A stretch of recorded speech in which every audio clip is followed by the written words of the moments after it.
fast. Alright.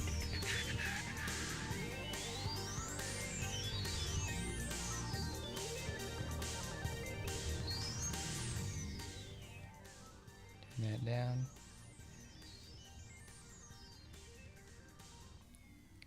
I can't find it. Where's it supposed to be?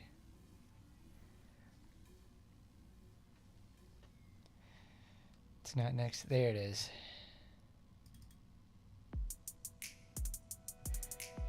Okay.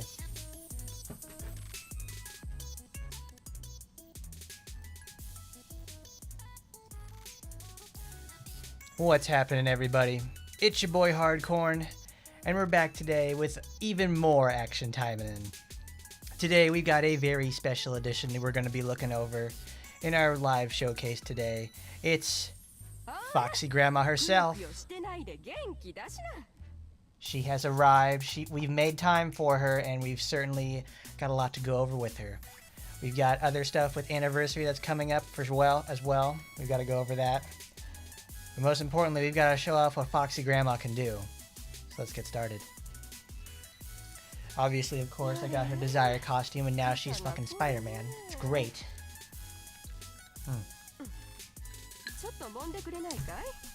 The Madam Web costume everybody wanted. Or at least the one everybody wanted to see, at least.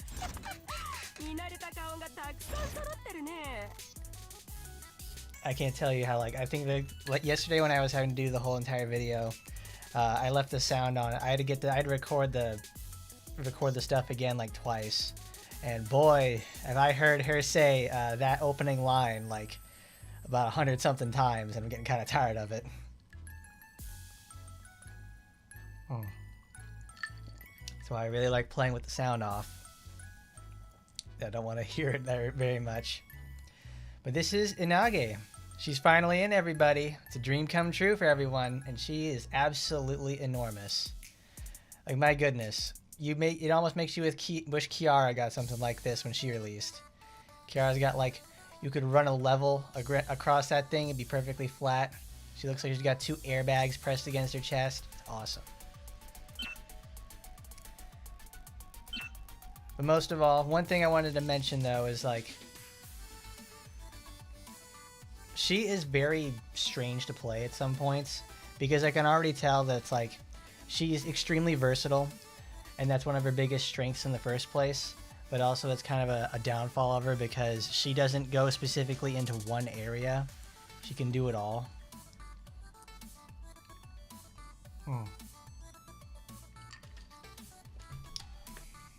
It's a good thing for better or worse. And honestly, I appreciate what they did for her, and they made her very strong. Let's take a look at the rest of her costumes, though. We'll get back to the skills in a second. This is what it looks like normally. I managed to actually get it in a soggy purple, which actually makes me very happy. It's a great look for her. Raptor, do not even mention that stuff here. We're not that kind of channel. Do not bother with that. I don't want to hear it again. But yes, this is the Madam Web that everybody wanted to see and they did not get, sadly. It's why did they have to get this sort of thing in the, I don't know why they managed to, make them. Let's see, the Jelker 2 came out the other day. I haven't seen it yet, but I know I saw the score comparison between the Jelker and Madam Web. I think Madam Web just did slightly better, but that's not saying a lot. This one's great though. This is essentially Shizuru's costume, but it's got leaves nothing to the imagination. It's certainly my goodness. I wish I had oh yeah. Let me show you the affinity points. I am less than 3% away from that. I missed one day. I missed one day of actually getting the points in there because I went to work, and I don't have enough to get it to 10. And even then, I'm 3% shy of it. That just burns my waffles, if I had to say the least. Goodness gracious. Ugh.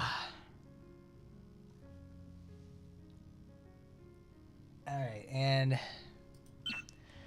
because let's show off the funny bunny. I gotta remember how this works.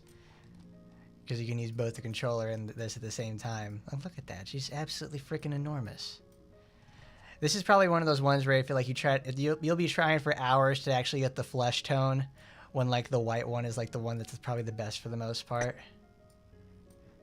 You can't move her hair, which is a sad state of affairs. Like, she has both the bun and she also has like the long hair going on. In fact, some costumes you can actually toggle both. Like, she just gets like a haircut that goes zip right off the top.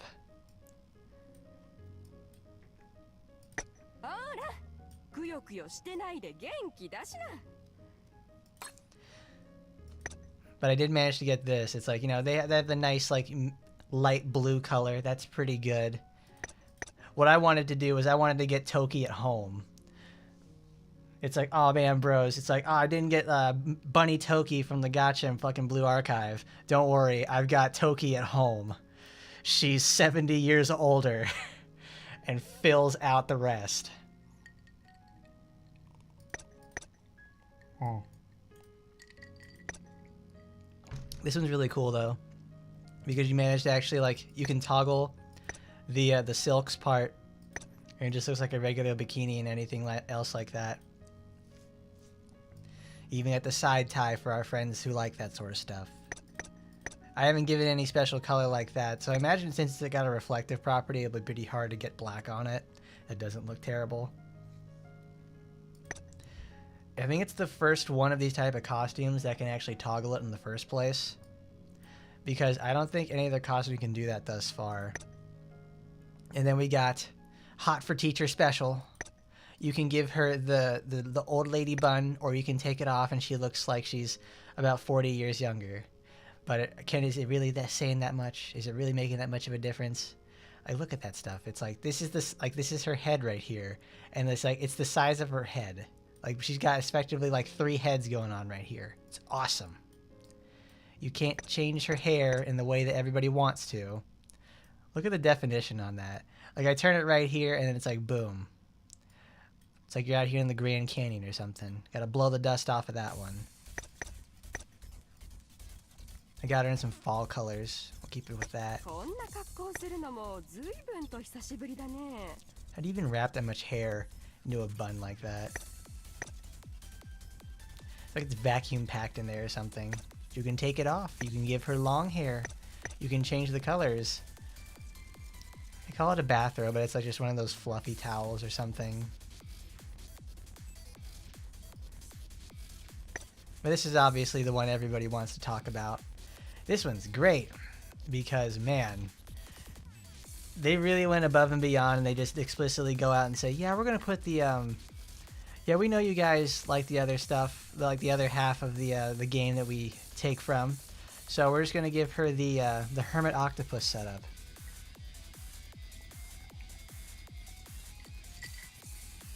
It's pretty great. But how's everybody doing for the most part? You guys ready for Foxy Grandma when she releases for gems? I know a lot of people are, that's for sure. You're gonna get the full granny right here, that's for sure. We are gonna show off the best we can with this. You can get her in Inage colors, Hebiko's original colors. It actually looks a lot better than what that one is. You can get her as the Pink Ranger, the Pink Grandma. And I managed to get it in like purple. I like it in purple. I actually used this color when I had to go send a report to Grammary for about how one of her skill interactions works, which we'll just go over real quick. This is a Restoration Smoke. This is probably one of her best abilities next to Power Release. This makes it so that whenever she deals damage to somebody, she will heal 1% of her max HP. That means any sort of hit in the first place. That's basic attacks. That's skill damage. That's like dots. She will heal 1%, because if she dealt a hit, she's healing for 1%. It's honestly really, really great. However, the interaction is supposed to last for 5 seconds and applies its effects to all allies within range. I had a little clip I made with Sakura and Kurenai beating up Taimanin, and Sakura and Kurenai were not healing whatsoever. which was obviously not something I want to do in the first place.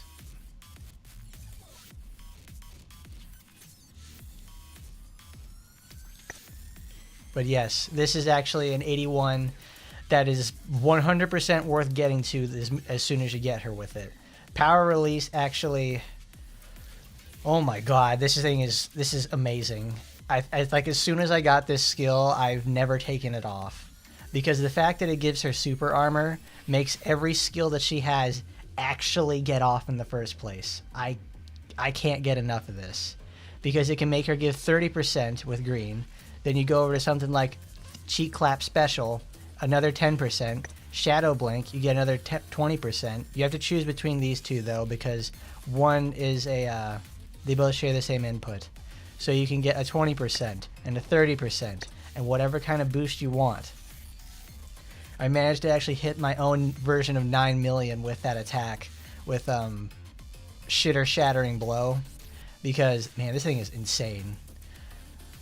Like, I just can't believe this, man. It's so good, because it's an actual, like, it's one of these sort of attacks where you can teleport to the enemy and it's not terrible.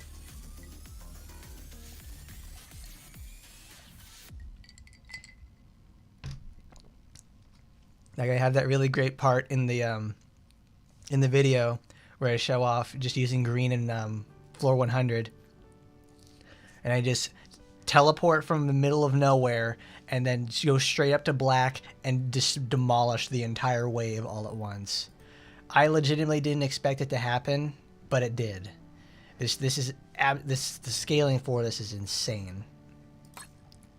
It's mostly due to the fact that she comes with her own critical damage weapon. Yes. It's great. It's really great. This is the second character in a row we've gotten a critical damage weapon for. Sometimes I do like it when they have weapons that, you know, like, have niche uses in situations. But it's like, this is, I think, the fourth character now who has a critical damage weapon. Because it's Ingrid, Micah, Inage, and Francis. At least I'm pretty sure about that. I don't know. I can't remember. I know those are 4 off the top of my head that have critical damage boosters. No, Oboro does too. Oboro has one, that's 5. But, man, finally actually getting a skill to hit 9 million damage off of something was, like, insane. It really shows it's like, okay, these skills are off the fucking planet. But a persisting problem for Grandma is that she doesn't have any ability to slow her enemies down. She's got some duds of skills, which, you know, not every skill can be a winner. Not everybody can be Rin. But Grandma sure as hell can act like Rin and be amazing in almost every capacity with minimal problems.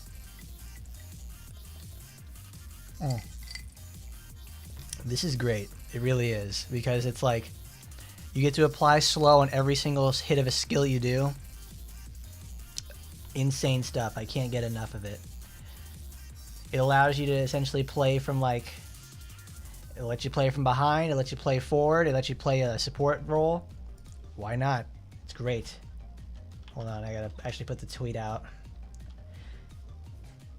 What is it called? What do they call that? Oh, yeah, that's okay. I thought it was another link because I think it was for the original video. Come see your grandma. Come see your grandma. Here we go. All right. And then we have Divine Sensor. I just watched a nice little Twitter video where someone else also had the same idea with mine about how this is a weapon that actually has a low cost skill and something that enables it. 75% more fucking damage about skills. I can't get enough of that. This is like a really, really nice gotcha weapon in the first place. It's pure memes and it's just fun to use. Like, you don't even need to, like, enchant it for the most part because it's 70. You just have to obviously build the charge in the first place. Man, is that good. but the critical damage weapon makes a significant difference. It actually makes it feel like she hits really hard in the first place. But we've got some work to do. We've got to go over to Hey Long. We've got to pick up our little buddy over here. Well, wait. Before that happens, let's go to here.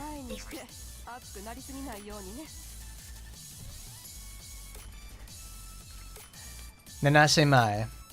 Obviously, Nanase Mai has a... This is her first UR supporter she's gotten ever. And she has a little bit of a rocky start with the situation, to say the least. Because in the in-development content, they were talking about how she would be at 5.5, it would be 100%. So that means when you have at 1.5, it should be starting off at 50%. That's not happening, obviously, and she released this way. So this is not this is exactly a moment of they aren't being transparent about what has changed in between the tweet or the video or anything else like that. But what's the more important one is that Choir Phantasma has actually, I think, it's probably, I don't know if it's exactly been nerfed or they're just not being transparent with changes again. Because this used to be, what is it? This is going to be a 24-24. This is now a 12-8. So that, because most of these should have been 12-12s, or it's either, no, it's, this is going to be a 32, and this is going to be 12. Obviously, the concept of being able to do, 36 and then 12 together is kind of crazy to think about. I don't know if she's been nerfed, but it was very quietly that they did something like this. I don't know why. It's a very good supporter, don't get me wrong. I don't think it exactly needed to get nerfed like that. Though, the last time they were going to make a big, gigantic change towards a supporter, which was Torajiro, they actually gave us information about that in advance. So, I don't know. Is it time for Nanase Mai to appear in AT? Well, maybe. Because for the most part, she actually is in this event. I don't want to read. I've done enough reading for the week. Let's move things along.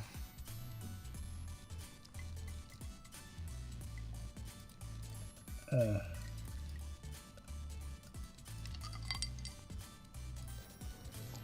pretty ladies, thanks. Alright. I don't want to read. My throat hurts. I'm very tired. I want to play the game. This is Green Grandma, okay. Sometimes sometimes it takes a little bit more for her to crit. Just wait up. This old lady's still got it. Don't deny her ability. 11 million. Never forget the 11 million, boys.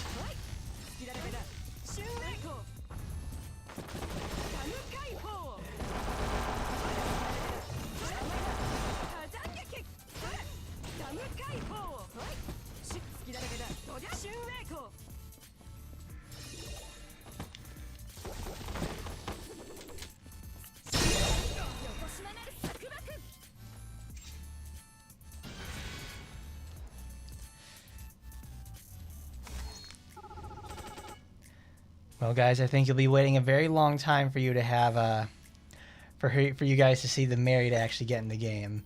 I imagine they've got like voice actor troubles or something at some point, because there's no way that they would just like deny getting Mary in the game. She's a potion character that certainly is, she's very beloved. She's also, I think, had her Dakimakura re-release on the Lilith web store. So it's not like they don't forget that she exists or something. And even then, they just still manage to, what is it?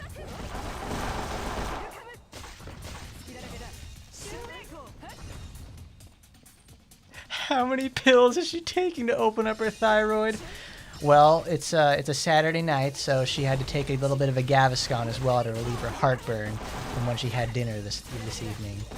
She's getting ready to turn in early because, she's 87 years old.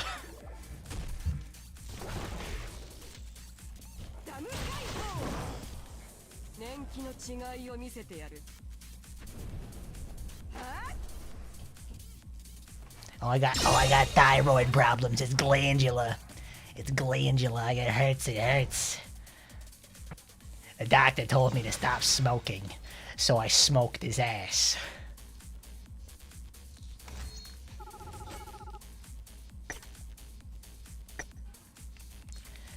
Yes, I read the poll. Mirabelle is taking #1 spot again. I think second place was Kara the Bloodlord.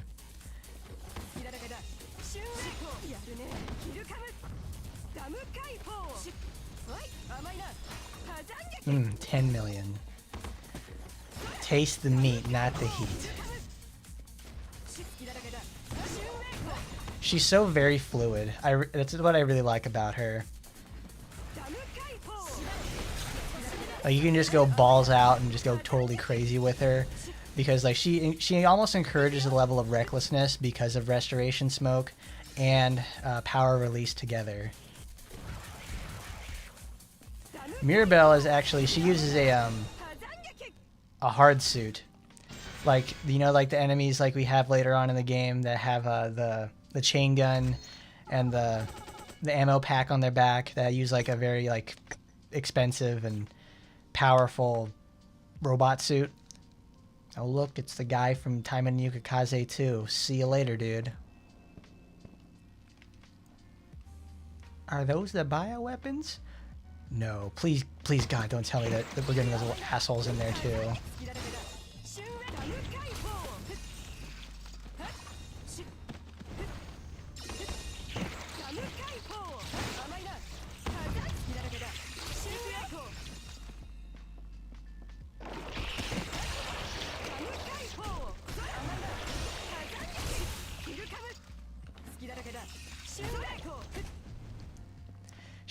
Mirabelle wears that power suit normally, so for the most part, if you get to see her, it will, you know, her first introduction may probably be in the power suit in the first place. If there was probably been, actually there was some sort of hint in Action Taimanin itself. It's like something M. It was one of the suit users in like the latest chapters.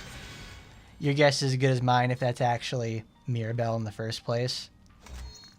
If it is, I'm glad that she has been referenced in the stories for like a long time. If she wasn't, it'll be a pleasant surprise. But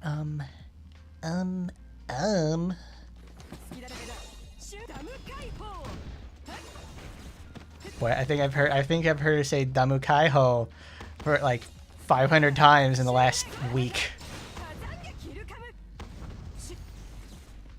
Because every time I hear it in my dreams, because it's such a good skill, never gets old. Because I knew as soon as I get it off, it's like, all right, these guys are gonna be just rolled over in about a second.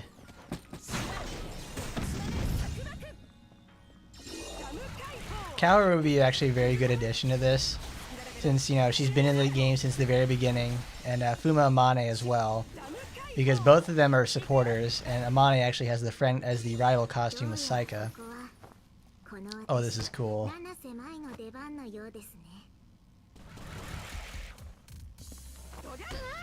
I punched her and she just died. Later, bitch.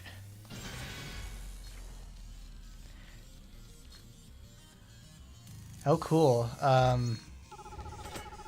What's the new Chinese lady's name? I forget what it is. But if she actually has a 2D art like that, that means you can probably get a supporter for her in the future.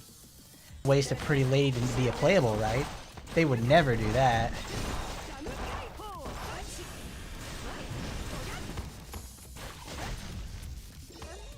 I love that she has super armor. I love that she has super armor so I can actually just plow through like gunfire. Why the hell did it take so long to give like characters this?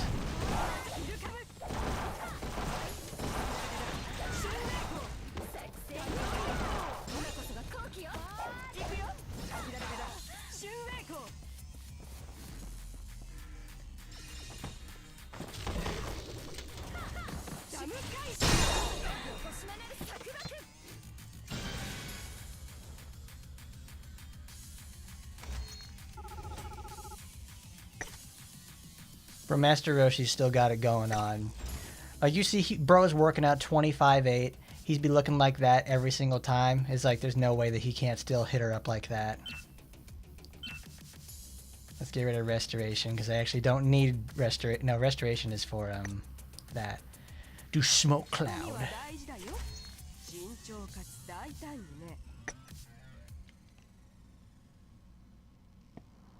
Oh, I love it when my connection suddenly starts dying for some reason. It's great.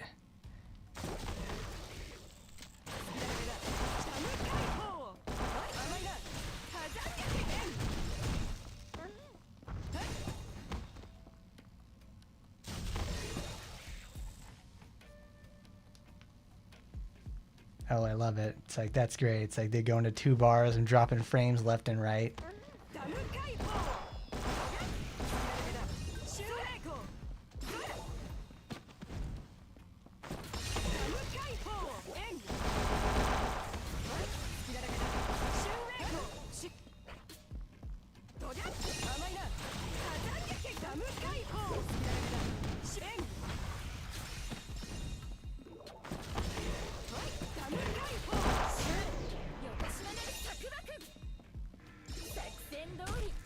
The thing is, Inage doesn't even punch very much in the first place. She just goes out there and just like drops the hammer. Well, she does acupuncture and everything like that. I think they probably integrated that into her so she doesn't just sit there and blow smoke at everybody. Yet she does that already. You know what surprises me though is that this is a game rated like, it's supposed to be like teen on the Play Store or something. Inage is smoking all the time. I know she's like, you know, she's smoking hot and all that, but it's like, are they really out there? Google is sitting there promoting a character who smokes to be cool and pretty.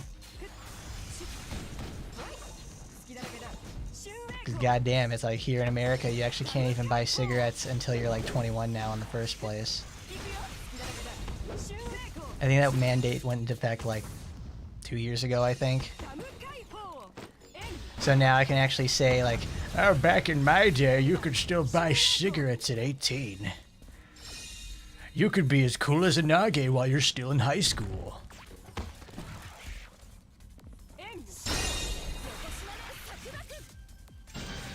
Well, that smoke hit so hard they all instantly died. It totally wasn't because I activated the supporter.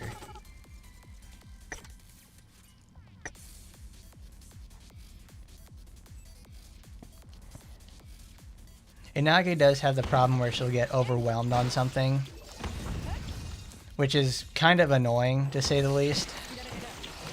It's like when I want her to, you know, like take out multiple enemies at once, she can't really do it. The only way she can do it is with like the smoke cloud and like one other skill. All of her cooldowns are so low though, I don't have to actually worry about that. Which is great to say the least. Well guys, since we've finally had our anniversary character release, who do you think is going to be the next one to come out after Inage for December? And while we're at it, who's going to be the September renewal? Not September, the November renewal.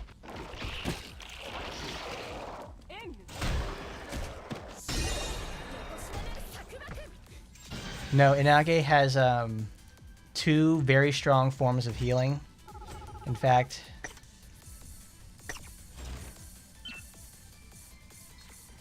Smoke Fan itself has the healing built into the skill. You don't need to use Soul Art. If you do use Soul Art, it heals 6% of the damage dealt. So it'll heal something like 48,000 health if it actually crits and does something right. Like you can use Restoration Smoke, you can do all that. It's honestly quite crazy in the first place. She has options. She has more options than most characters do in the first place.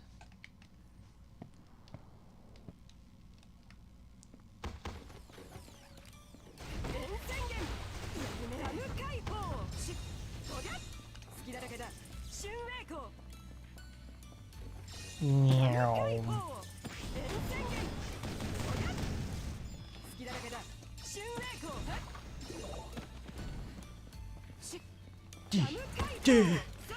Duh. We're out here. Grandma just out here hitting for dummy thick damage all day. They have a 798 crit. Oh, that's right. This skill has crit rate boost built inside, so that means it's got a pretty decent base damage scaling.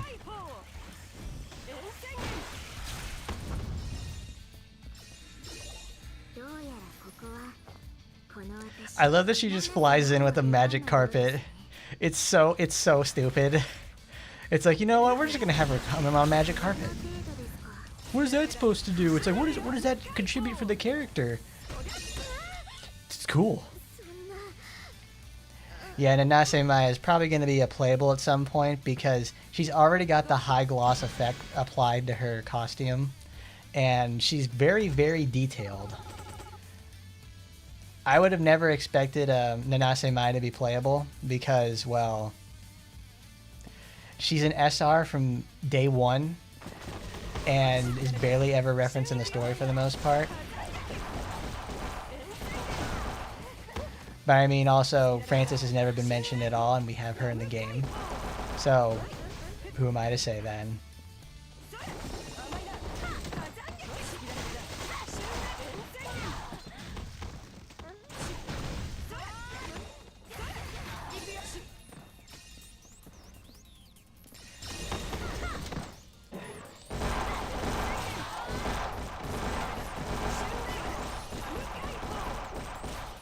Yeah, Kurenai Renewal does feel like it should be a good idea for them to do at some point, because Kurenai has fallen off pretty hard as time has went on. Like, life is not good for Felicia's sister. Felicia actually still gets even more playtime than her sister actually does because of the team utility she brings. And also, people remember about Felicia because her New Year supporter is like one of the best in the game. It's utility, it's strength, it's really good all the way around. And Kurenai has never actually had a very good supporter in the first place. She has the rock and roll one for the School of Rock special, but even then, it's like, no, it's not that good. She's supposed to be like the crazy character. Like, oh man, oh, she's got so many like moves that put enemies in the air and she can do stuff like that. She still sucks. Like I said years and years ago, what does Kurenai have besides God's Eye? Nothing. And it's been that way for about 5 years now. Like, Kurenai just, girl, you don't got nothing. The world has moved past critting because our hardest content now is VR, and it scales depending on what you're doing. You can't crit in there. It's just, no thank you. I guess the only way that people actually get a use out of Kurenai in the first place is with her using her for specifically what are they called? Not dodge related builds, it's the disarm extensions.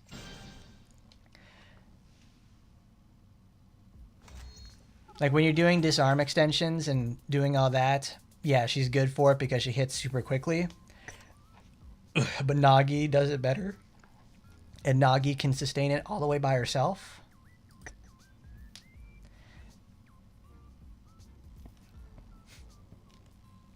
So I would love to see a Kurenai renewal, because they have spent, I think, 3 of the last, like 3 months out of this year.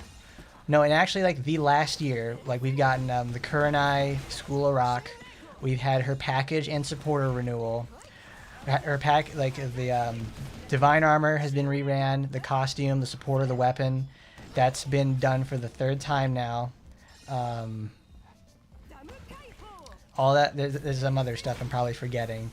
So I think they're probably gearing up everyone to get ready for Kurenai's renewal. I hope they are, because that girl needs some help. Like I need rent money. Because man, oh man, she fucking sucks now.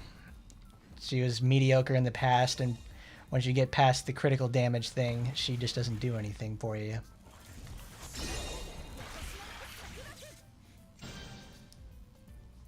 Gandalf and Inage would probably be the best smoking buddies ever.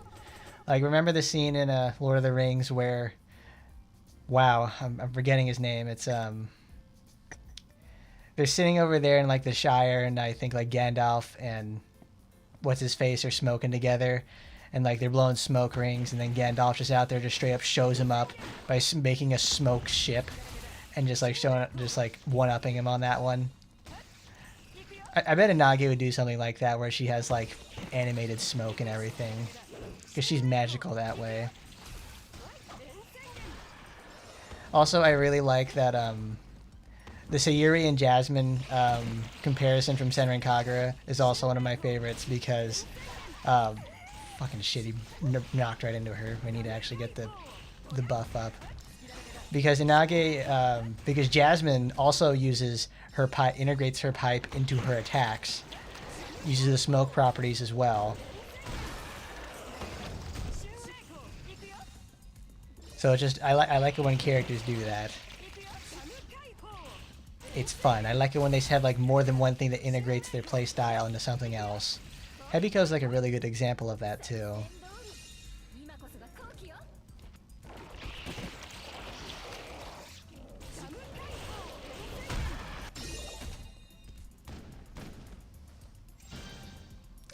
We gotta go back and get all the 30 combos. Inage hits too hard. Oh shit. Alrighty there, night there. Have a good night, Rundris. Need to complete the mission. Well, Nage only needs to use one hand on the pipe. She ain't worried about nothing. She's way too good at, you know... If she can use two hands on that sort of thing for better control. But as you can see, it's a pretty big thing, and she's got it with just one hand. My god, the girl's unstoppable. Old age... What's the line? Old age hasn't... No, old age hasn't slowed you down at all, Snake. That's it.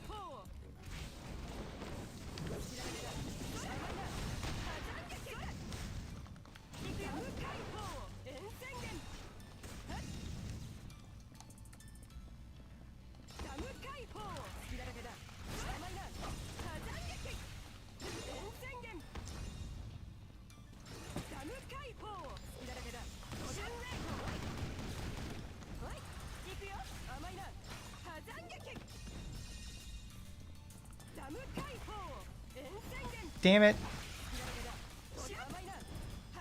Ooh, 10 million off of that one. That's great. Ooh, that feels good. Oh, she's got a defense Magatama. Gotta watch out, guys. She's gonna resist damage. I messed that up.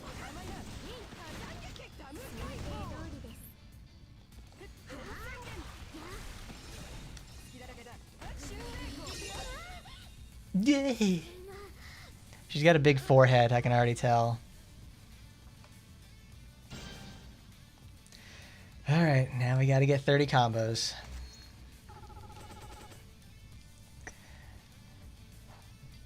Well, Emily,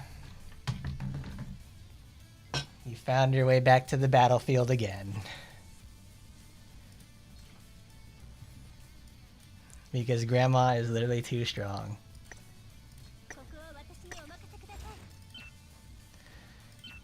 Alright, let's give you something that works. We'll give you, where's she at? There she is. Wakatana. Ugh. Perfect.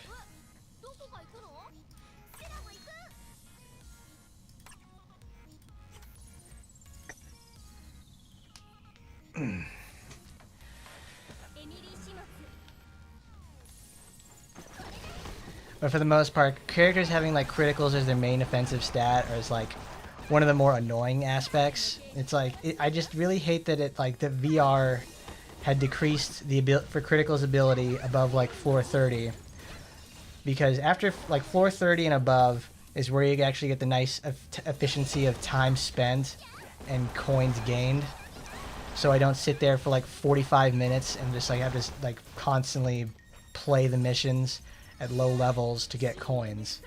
Because I won't blame you, I don't like actually sitting there and having to play it more than like 10 times a day. I climb just high enough so I can get it done in like 5 or 6.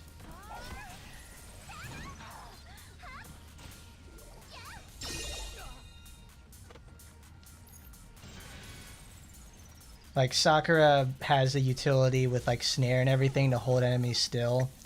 But then you have, like, obviously Kurenai is a victim of this more than anything, because when they revolved around criticals so much, and when that was the big thing back then, you could do that. Now you don't do that so much. There's no need to. You have to go through, like, a raw power situation. It just doesn't feel good that they had to invalidate, like, an entire playstyle just to decrease the entire power level of the game.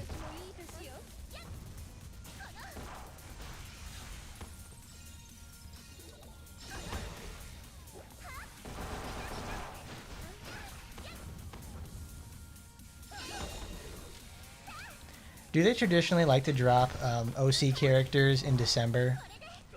Because like there's an age-old adage with when they release movies in January, it's movies that would have never done very well and are most forgettable, because it's like in January, you know, Christmas is done, the New Year is finished, and nobody's coming to see these hunks of junk, so we're just gonna wait from there.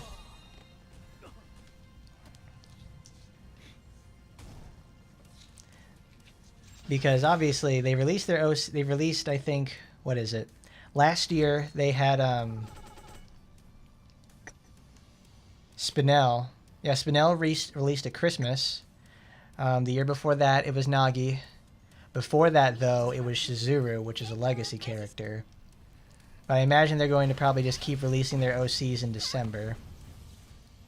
And they usually try to bank on Anniversary being the big one.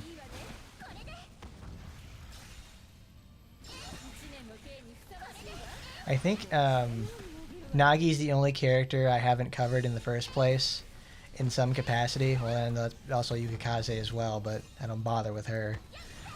But I feel kind of bad that I didn't like give her any specific coverage, because it's only just now in like the last probably year and a half, year and a half, that people are realizing just how useful she actually is and how cool she is in the first place. Because I like her a lot. She's really beautiful. She's one of those perfect type of characters like Rin who can do about everything at once. Like, Nagi was designed from the ground up to be very good. They, in fact, at this point, they are making sure all their OC characters are extremely strong and valuable in every sort of aspect.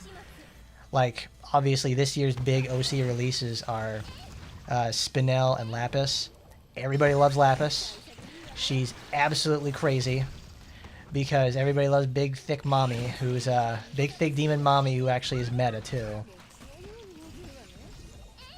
And of course, Emily herself is leading the pack with like the second mortgage level of payment in terms of getting all our stuff. And she also gets a renewal, like 3 limited packages, like you name it. They take care of Emily because she does bring in money.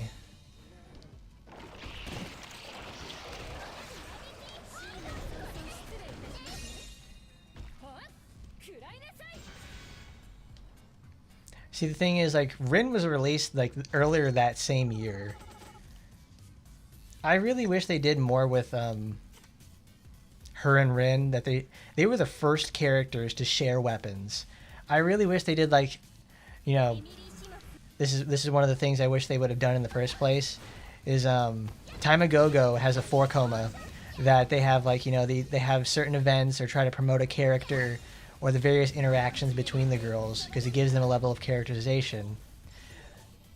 And I wish Action Taimanin had that, because it feels like something that should have been done, so we can have like these OC characters we have know nothing about.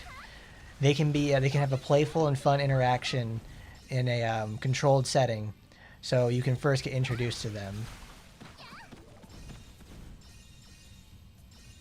Like we have like what? Oh, let's say she comes on the fucking piece of paper.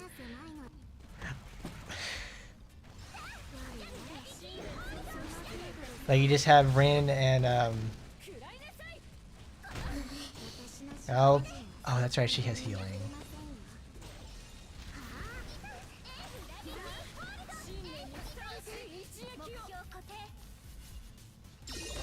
Good.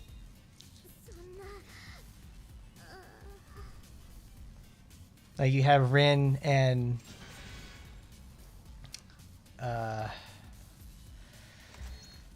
Rin and Nagi just reaching for the same weapon, like they're getting ready to go on a mission. No, an alarm goes off, tones drop there at the Gosha Academy. They need to go on a mission.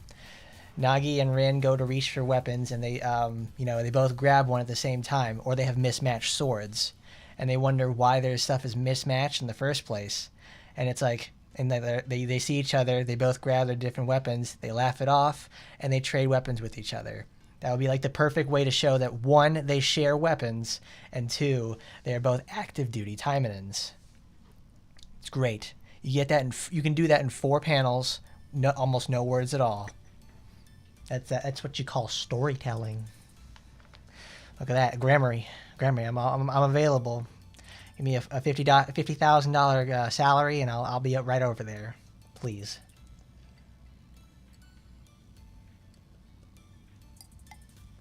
No was very unfortunate because she is introduced in the story. She's actually a really cool character. People like her. They like her as a character because they keep putting her in stuff, and she always has a very positive reception. Except that they made her like mechanically terrible for almost like 2-something years. For like over 3 years. It's the same thing with Tokiko. They left Noah in the dust, sadly, with that one. But now that Noah actually came back, and they made her better, and they made her much more fun to play. It certainly made all the difference in the world. Like, I loved it.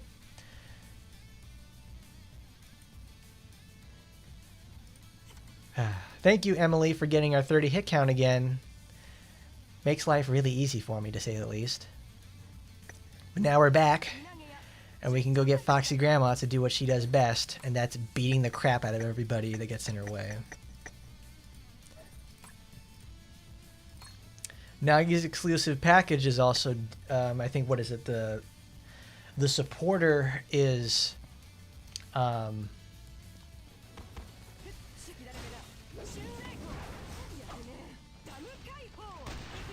the supporter for, what is it? For Nagi itself, I think, is a critical one, but the weapon itself is actually really nice. You just had to get 5. You obviously need a 3-5 in the first place to make it useful, and I don't know if, and I didn't I wanted to get the 1 copy for the, of course she gets stunned. I wanted the 1 copy so I could have it as a weapon skin for her, because I actually like the way it looks, and I love her bodyguard costume a lot. If you've never seen the movie Yojimbo, you should go watch it. It's that Mr. Kurosawa, that guy who made 7 Samurai. It's a really good movie. I love it a lot. It's like 2 hours long. You'll love it.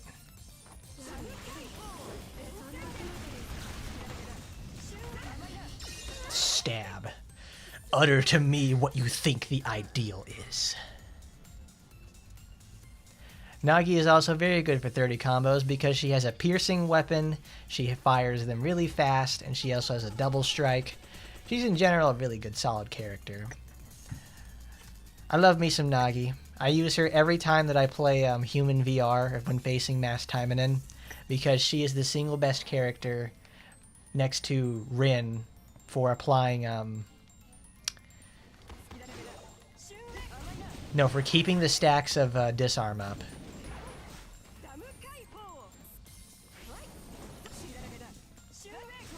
Did you see that? That's some hitboxes in action. He dodged the attack by bending over to finish his attack.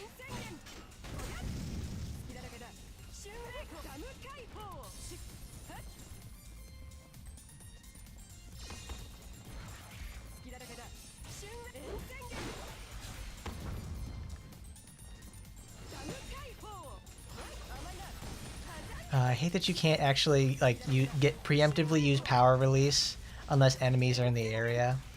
It's like, ah, man. I want to have it preloaded.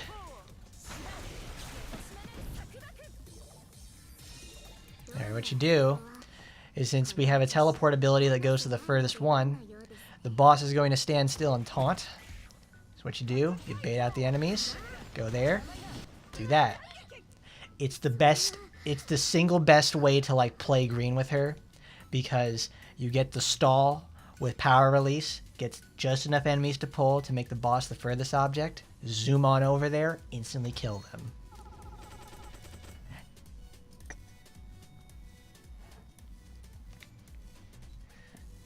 Tokika with the Halloween event was soul crushing to play. Which Halloween? Are you talking about the one with Shadow Fairy Sakura? The bane of everybody's existence for literally the last 3 years. That is a mission that it's still painful to do. Even with great equipment, like if you don't have any sort of super armor or anything like that, or high mobility, you just get screwed.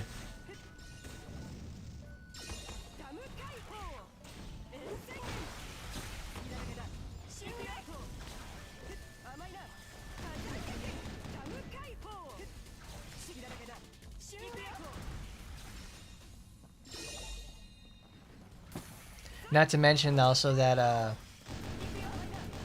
keep wanting to say Inage, but it's like Nagi's boss killer weapon. It also has one of the best weapon skills in the game, because it's one of those that gives a healing. However, this healing though is glitched, so you can actually heal an unlimited amount of HP. Oops, I did it wrong.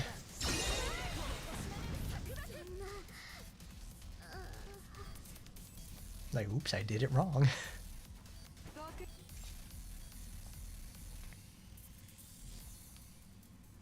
It's like, uh-oh, whoops, I did it wrong again. Man, I hate that. I hate it when the connection starts, like, crapping out like that. Of course it does in the middle of when I want to do something.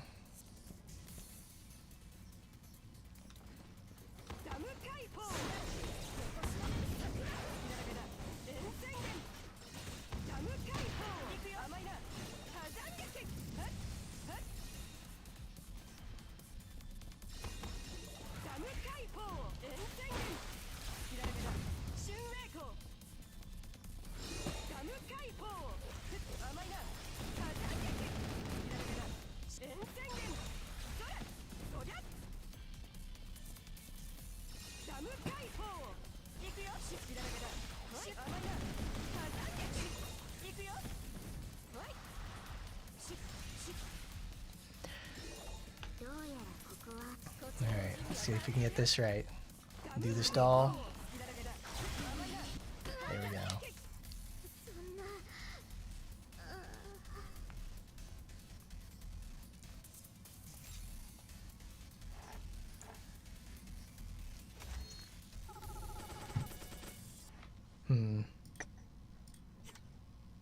Let's do something else. Green is nice. It kills everything very quickly. Let's show off some other colors at the same time. They're most likely slower, but that's half the fun. Let's see, where's Lilim? Oh, if you have any copies of Shimanami Kana, this is the character, this is the support that lets you get, like, it buffs the, what is it? If each buff you have increases the damage against all enemies. Soul Art counts as, it counts as a buff. And then she has Power Release, which gives her 3 buffs. And then she has her Dodge Slash skills that give also a 4th buff at the same time. So this is, like, and when you have it at 5.5, it maxes out at 10%. So right now I can have a 40% more damage. However, you have to keep those buffs up all the time. So it requires you to really start memorizing your timings and get a lot out of it.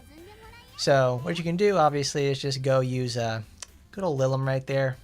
And you'll just have a nice, safe way to get damage done.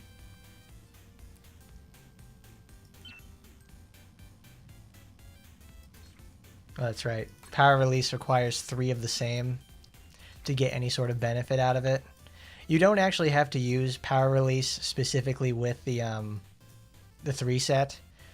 But when you have the 3 set, it makes it like, it gives more potency to whatever aspect it is. Like green is power, blue is the speed, and then red is the duration increase. So it's like, it's extremely strong incentive to make you want to use it. They're fighting machines a lot.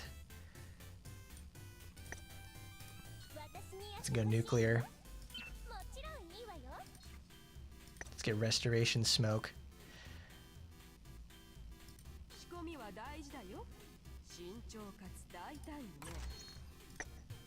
Dude, Cardinal, she's high on skooma every single day of the week.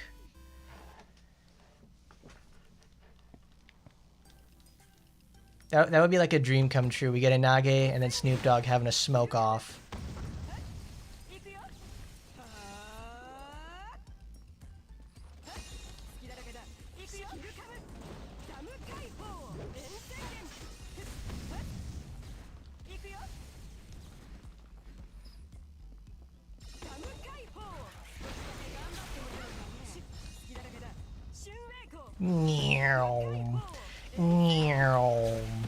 She's so fast.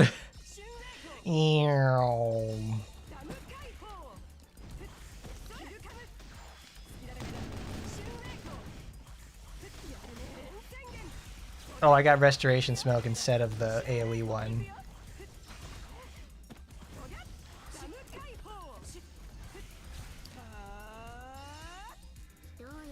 What's your name in game then, Turtle Boy?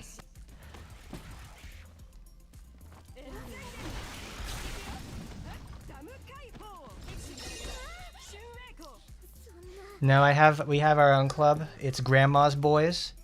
Let's go right over to the page for it. Because I need to check. Because I'm waiting on some applications to come in.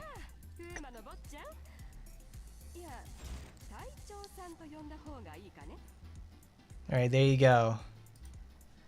130,001.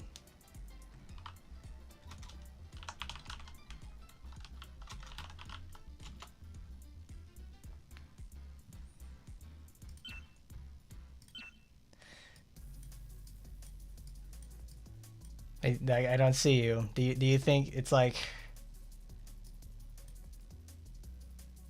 you could bank and enjoyer? It's like if you're not here on the list, like I don't see you.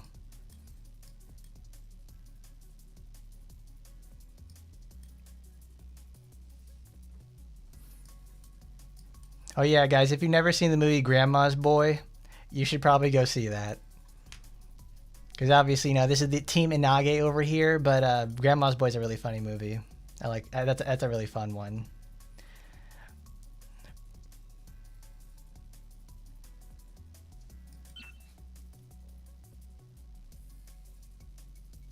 You have it on your application list?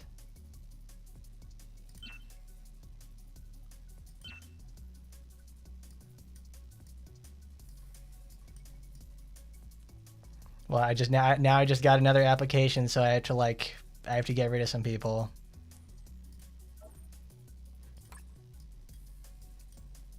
If you are here on this list or in chat or something like that, please let me know.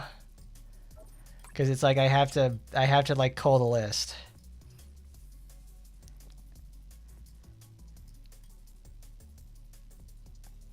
So if you applied, like, and we're here right now, please tell me. Because we have 3 slots left. And I think I can get... I need 500 to get another slot. So it's mostly just waiting, I guess. Because I'm still waiting on some, but if they don't get here with like today or something, I'll just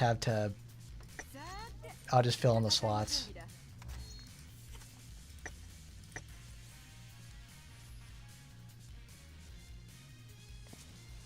Makes me wonder if actually any other Taimanin smoke in the first place.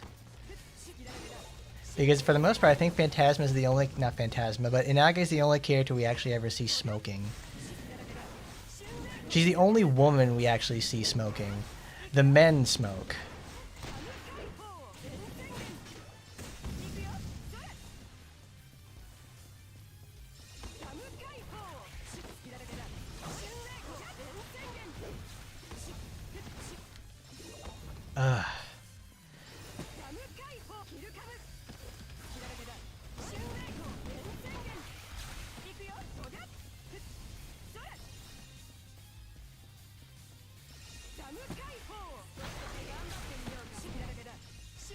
Meow, meow.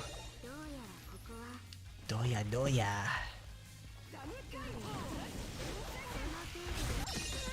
The small child got an ass on him.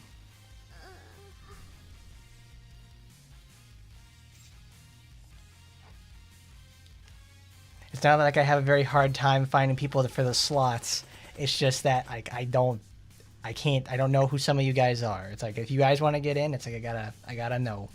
Micah does smoke. In fact, she has 2 arts of her smoking in the first place. Wow, I forget about her. I really do. Because I just don't use her that much, except for Machine VR. I forget about her. I'm glad you guys don't forget about her, though. Because somebody's got to remind me when I'm, like, be doing that shit. Oh, we're still on this. Let's get this one, because it actually will make things faster. We need... Let's change some clothes. Now let's get this one. We got Toki at home.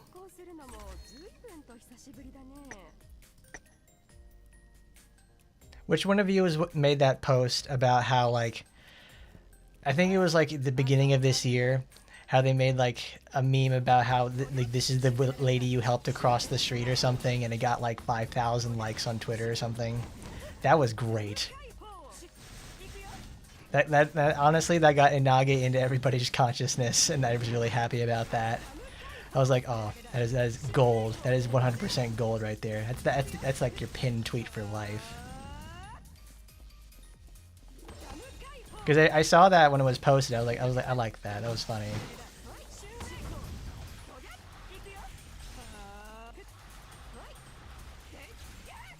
Duh, duh. I keep forgetting I need to take restoration off because I don't need it. Da, da, da, da.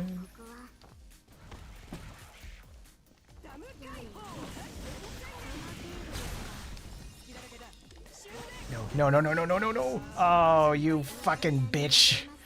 You fucking dick.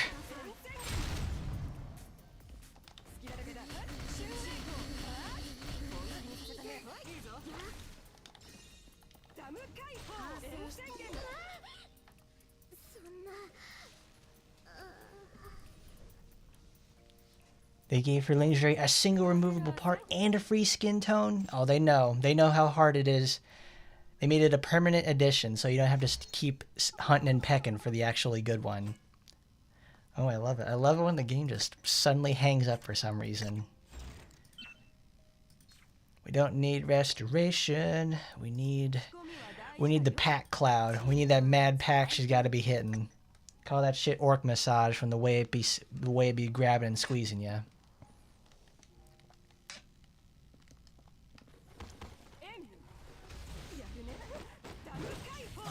I have heard about Nanase on the bonus stage and how she's an absolute menace because she has like tower 75 levels of HP and she can heal too.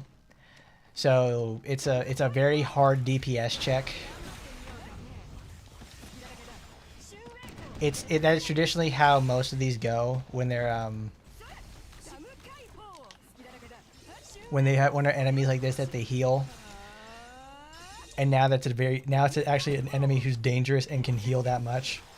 Oh, why did you do that?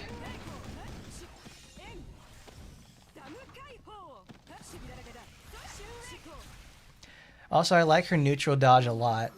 She does the Bayonetta backflip. Damn it!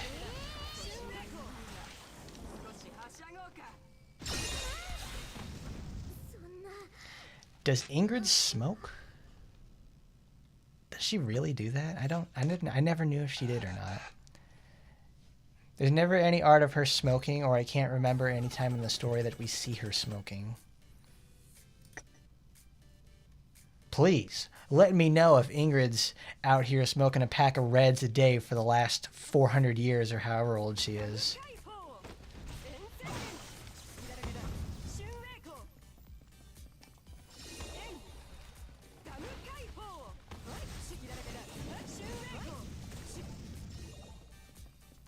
She healed 1.5 million health.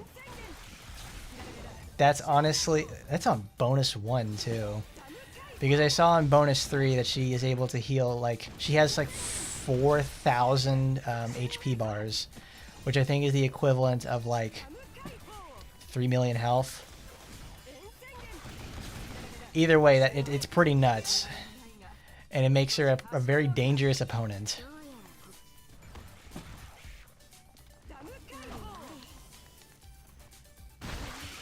No.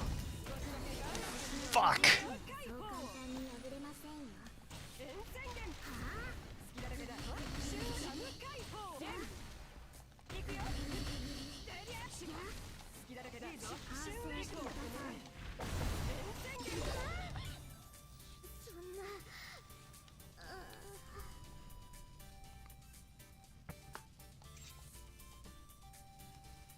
I think Micah's sister also smokes too.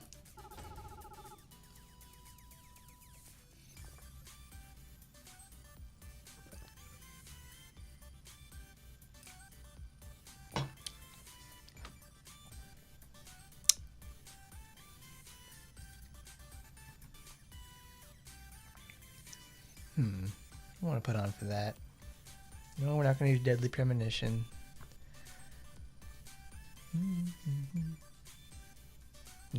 No, you guys haven't read Higurashi yet.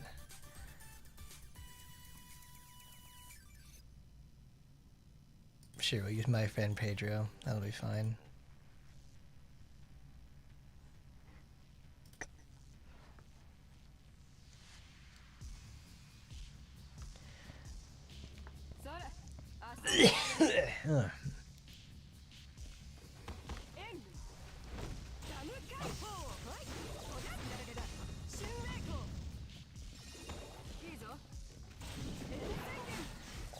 Ingrid smokes in her New Year's costume drawn by... That's right.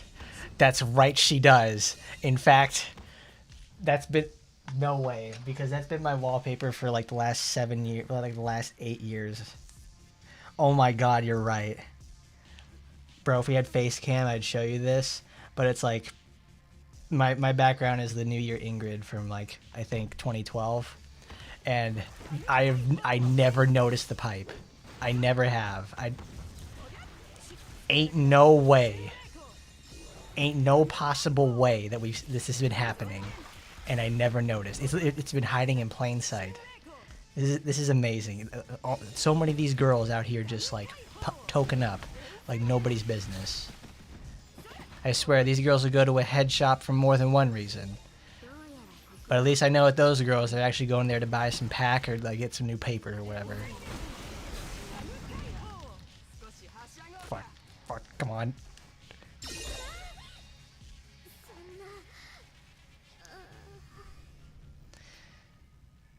I'm gonna need to be a little bit more tactful when I fight her in the bonus stage.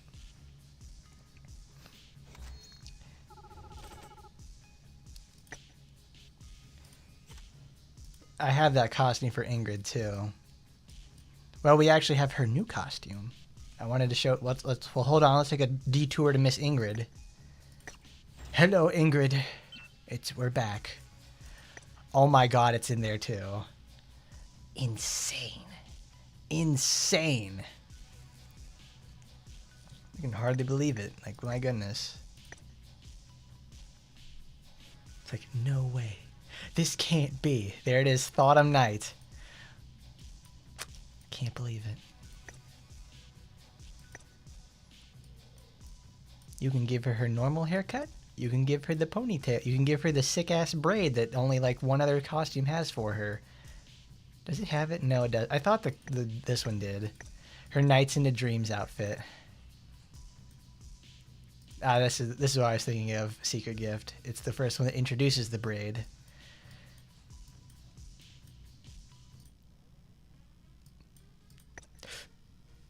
This one's pretty cool, though. I like it. It made her look like Poison Ivy. It's nice. Oh, I know it's a Taba art because it's you can tell it's a Taba art because it's very much more detailed than everything else she has, and it has the Kagami style from so many years ago. It's a very nice look because these are modern Kagami drawings where he softens up the eyes and all the other features as well. How the textures of her top of her head change between hairstyles. Look at that, you can actually see the interaction between her skull and everything like that.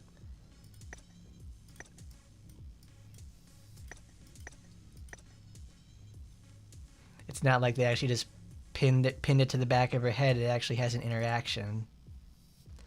It's small, but it makes a big difference. But here's a disclaimer we have to say in regards to smoking. Please, everybody, don't smoke. Don't be smoking now. That's bad for you. It creates a lot of problems. But when you're a Nagi, though, it sure makes you look cool. No, I don't have the craft suit for Ingrid because they keep releasing characters I want to have the outfit for. Ingrid is like one of my most highly invested characters for the longest time. She and Asagi are my only 125,000 power characters, and I still don't have the costume. I know, I'm a fake Ingrid fan. I don't love her. I don't have her fancy costume.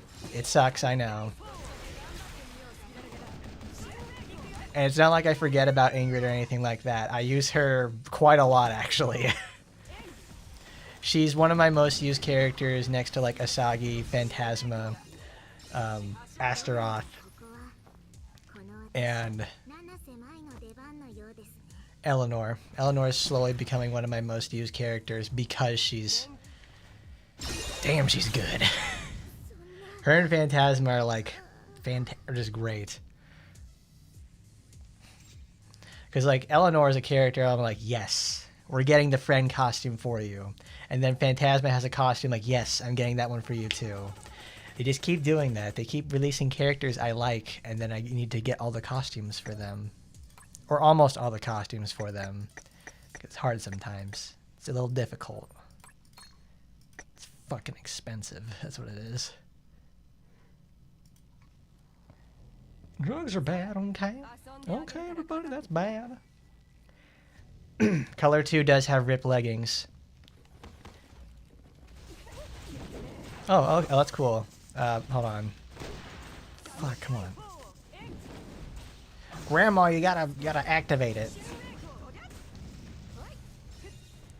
You can make her ski. Oh no, it doesn't do it.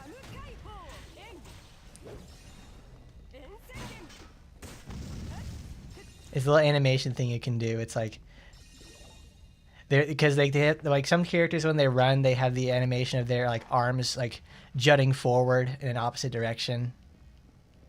You can't do it with the Nage though.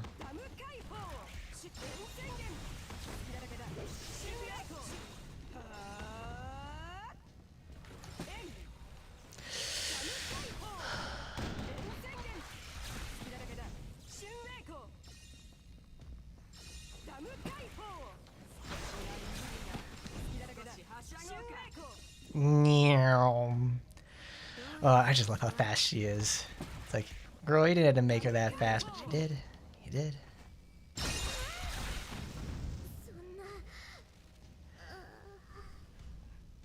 I just love the instant free nuke that you can just do. It's like, all right, just double dash. You get 20% more damage. Okay, then the battle's over.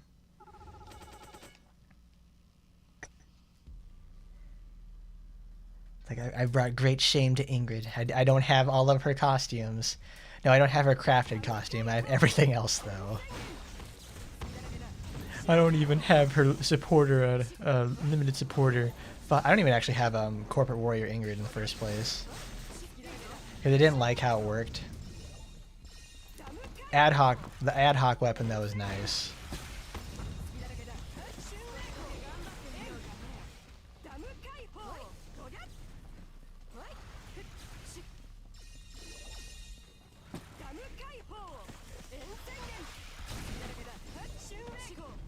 Oh, no particles. Sheesh. Inage is a 4th skill slot must have. Here's the thing about it. It's like, yes and no. You don't actually need, you don't exactly need, oh god, 4 slots. It helps a lot.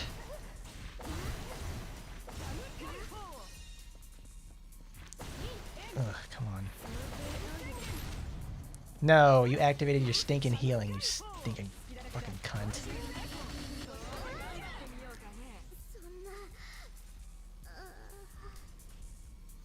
Major would be a pretty cool one as a playable, because since Major uses a bat to fight, she would 100% be able to share with Francis.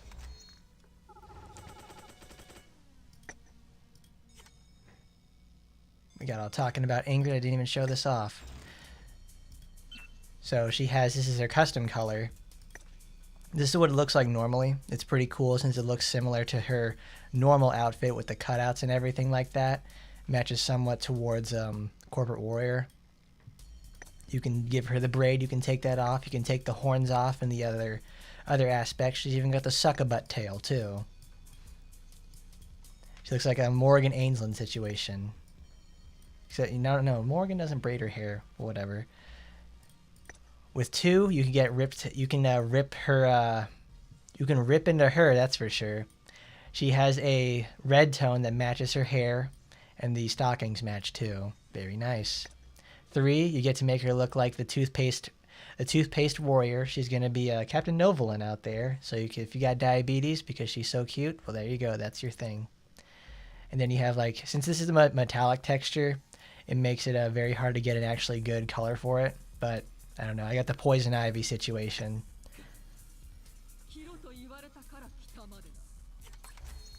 I would love to have like all three like Amane to finally get in there. So we have Tokiko, Saika, and Amane. So we can just have all 3 we can run at the same time. How many do we have? 16,000. Okay. Grandma, we gotta change your clothes again. Let's use this, because I know that's the one everybody's waiting for. Actually, let's give it a custom color. Nice, that looks terrible.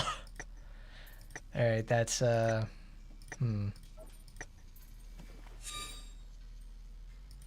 Nice, I can make her look like she's, fell into a box of crayons.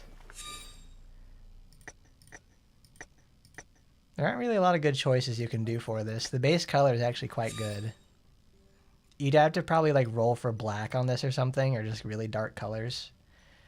We can keep this base one.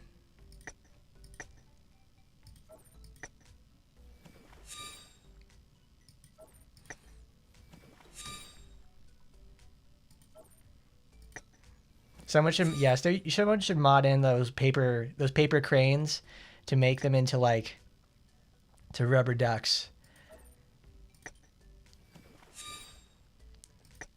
Sometimes they just don't roll those type of colors.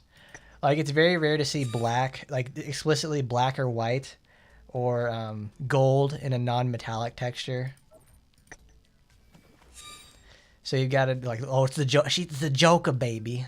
Oh, okay, okay, I can dig it. Can we do green? Let's do green.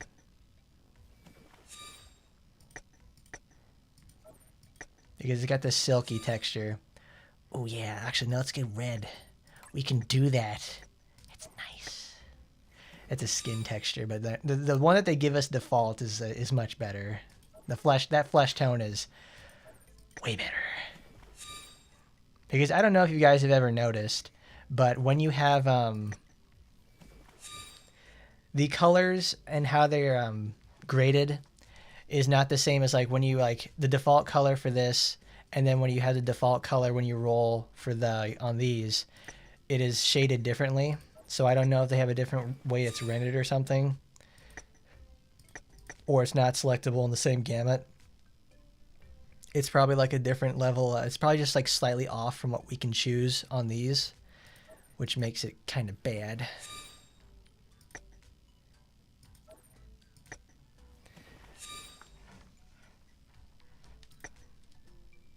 I don't exactly like having to sit here and for like 20 minutes trying to pick a color. It's already so hard to do in the first place. Like a long time ago when this was first introduced, there was a smart little man who had a cheat engine table that allowed you. Okay, I can handle that. Sure, we spent too much time here already. Ah, yeah, that's sick. Fuck yeah, we're keeping that. I actually want to keep this on because it actually gives an accent piece. Fuck yeah, that's rad. Let's change the colors. Now we get her more one-on-one debuff focus build. Oh, I gotta sneeze. I can feel it coming. Take that from Emily. Stanakoyaku.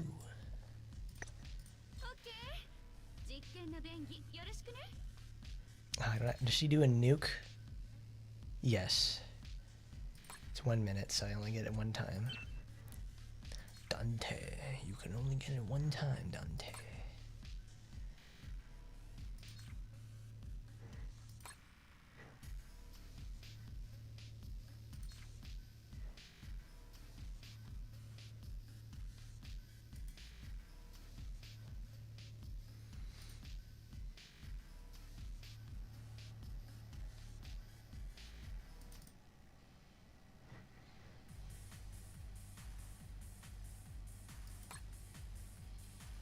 Smoke cloud. Okay, I just need to spam little moves for this.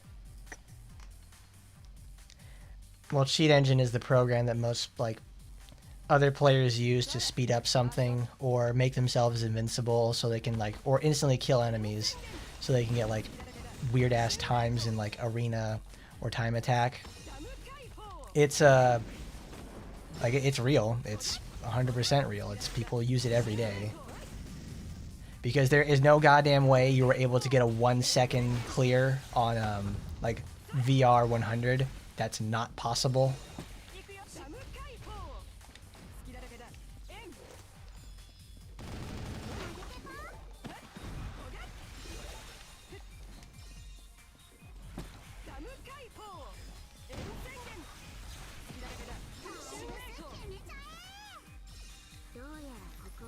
Doya. Oh, you can go in the elevator. Oh, wow. I thought it would be off limits or something.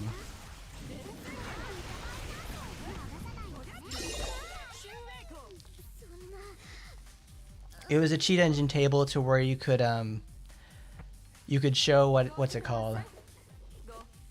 What is it? It was a cheat engine table that was able to find where the address was, where the colors where colors were, and you could customize them to whatever value you wanted them to. So you didn't have to choose through thousands upon thousands of these items. Can you show her defeat animation? You were the first person who's ever asked for a defeat animation, and I'm very happy you did.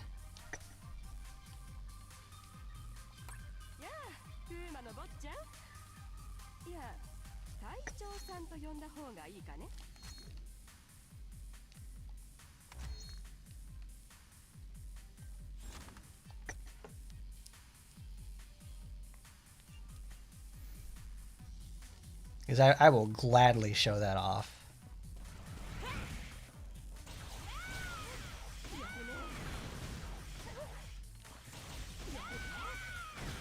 They, I think they changed the way the game is, or they keep making the address for the the colors randomizing or something, or nobody just wanted to update the table.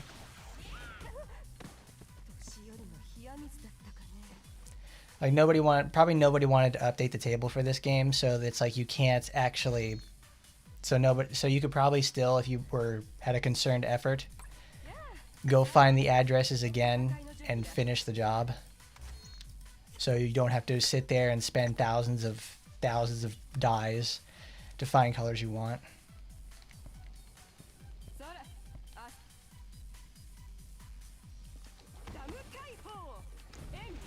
Foxy Grandma doesn't actually do any sort of funny pose when she dies. She literally just does the Peter Griffin pose and just flat out dies.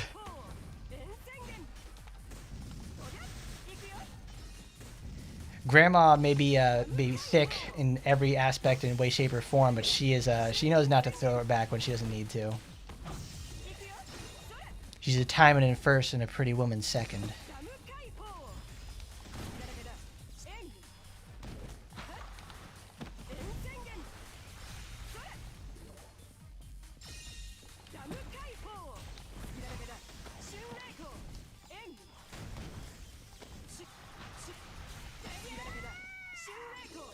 Oh, I don't have enough for the boost. Okay.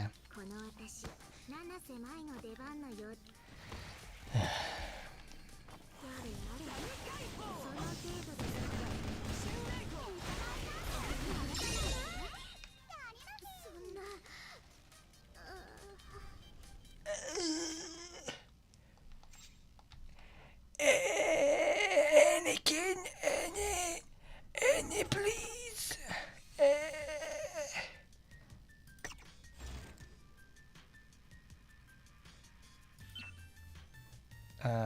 This is debuff. It's like, what is it? More damage to debuffed enemies. Okay. No, I want power release because it actually makes a substantial difference.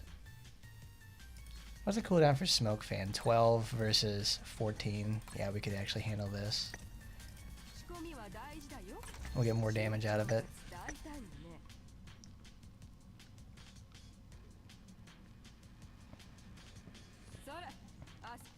It's a really great color scheme. Sometimes the best colors are when like you just randomly find something and it's like you just go with it.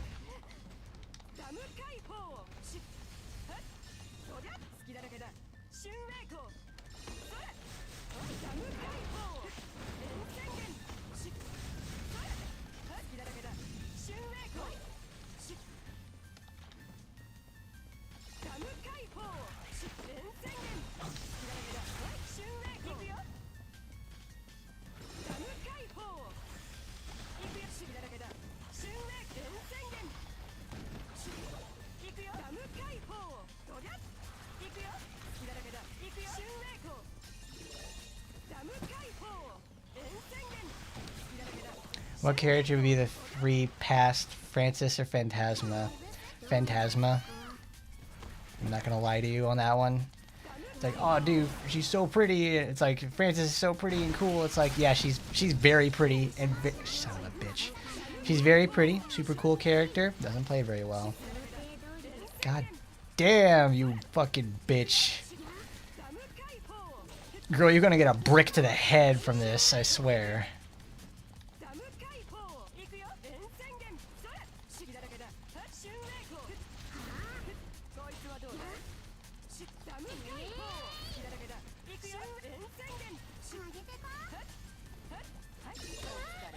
Fucking sucked. But at least I know since she has an HP, no, she has a defense buff. I'll just bring Hebiko if that happens. If we can't one cycle her, because she's gonna bring that for the big fight. Because I certainly know Chinese Mary can clear that no problem.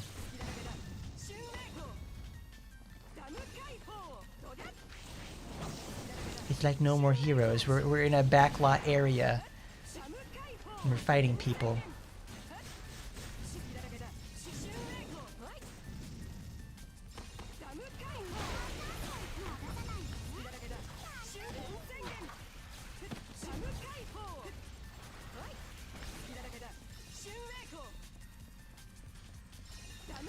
Phantasma just has more versatility for a lot of people. It's like, I hate it that they made Francis. Like, that's a character I like. Not on the same level as like Foxy Grandma, but I was like, I like Francis a lot. I don't know why they had to make her such a pile of mediocrity.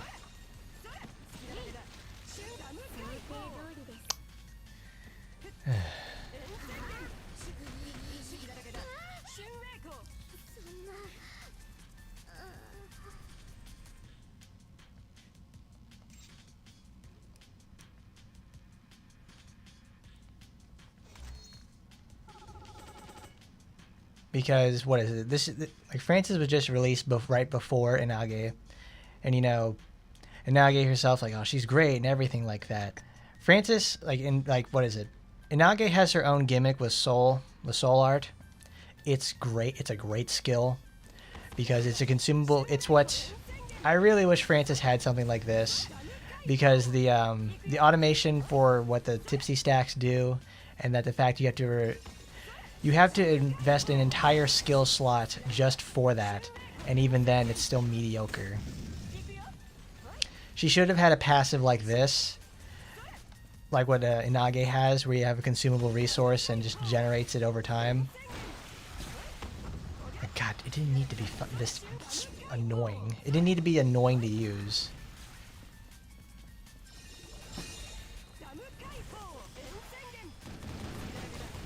It's not like she exactly plays like, oh man, she's like Noah or Tokiko release day situation. No, like Francis is still very solid. It's just that she's just not that fun to play.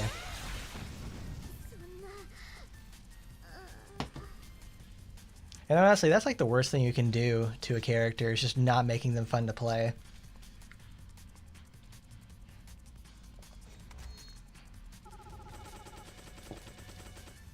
Because at that point, nobody will recommend her, nobody will talk about her, and everything that comes up about her will be negative.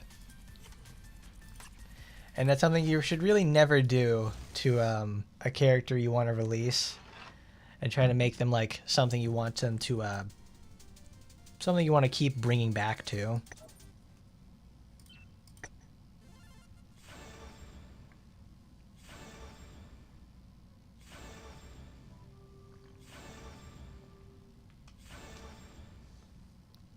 New supporter.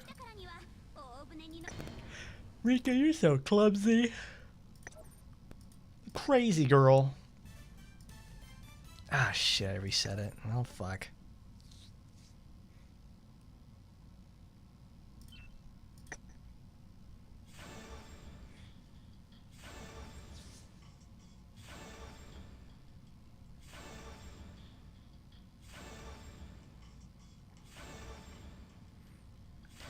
I wouldn't say it was exactly too early for Francis. It's like, well, somebody has to be the guinea pig at some point, so they can actually learn, all right, what works, what doesn't, how can we improve, and how to make these things work in the future. Because Francis is like, man, the thing is, they ain't ever going to touch Francis again for another couple of years, because that's just how it is. It's like, we've only started getting renewals for characters in like the last, like, what, 1-2 years?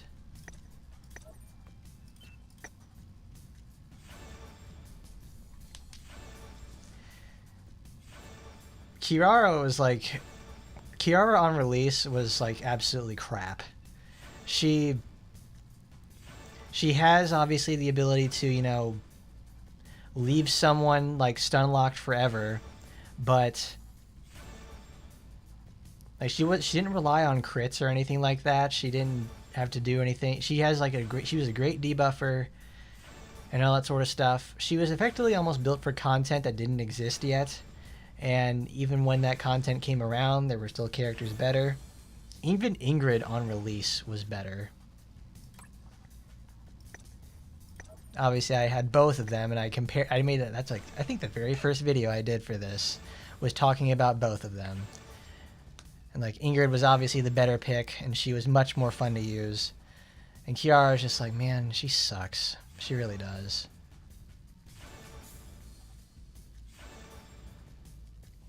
They took away her gigantic ass. They made, when she released 2, all of her costumes were obviously paywalled and everything. They barely give her anything anymore. Like, they finally got themselves a cast of characters that they can actually stand off of too.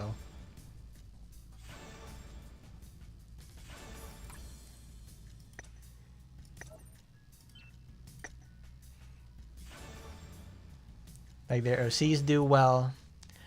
They have nice integration with them. They effectively don't need Kiara anymore, which is, one, they rerun her stuff because she makes money. Like, we're about to get, in like about 2 weeks, we're about to get her Golden Pass Halloween outfit from like 3 years ago. They've been running that every single year at this point, I think, because she doesn't have anything else.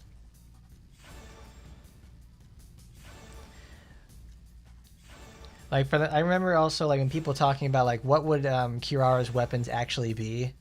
Like she manipulates ice. So what does that mean? She gets crystal balls to use. Now I don't exactly know how she fights in RPGX, but I think what we got here was probably not that much of a better choice.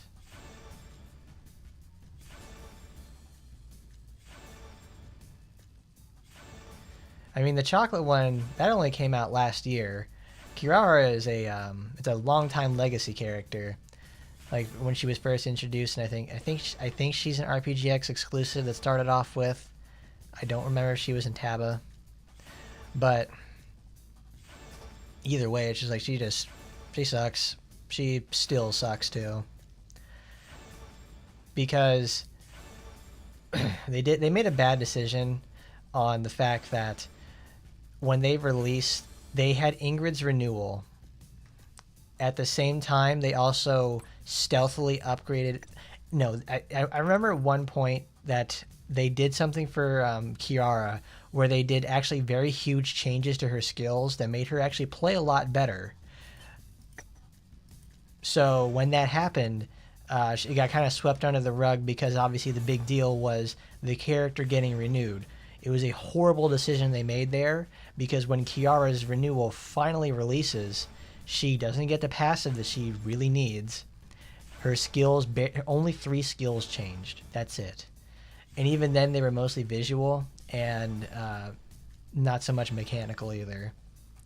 And they still didn't give her the big butt she so deserves. And since she has a bunch of like old costumes, they're with old textures, and they only gave her the shiny new one, and they just didn't take care of her very well. They just didn't do it at all.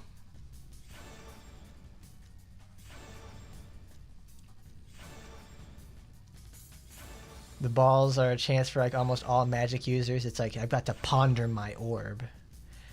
I've got to pay the 3 mana and use ponder, so I can look at the top 3 cards in my deck and put them back in any order and draw 1. Is that what ponder does? I forget. Like I have that in my Yuriko deck, and I still don't remember what it does. Like every time I see it, I know it's actually something really good to have because you can play it at instant speed.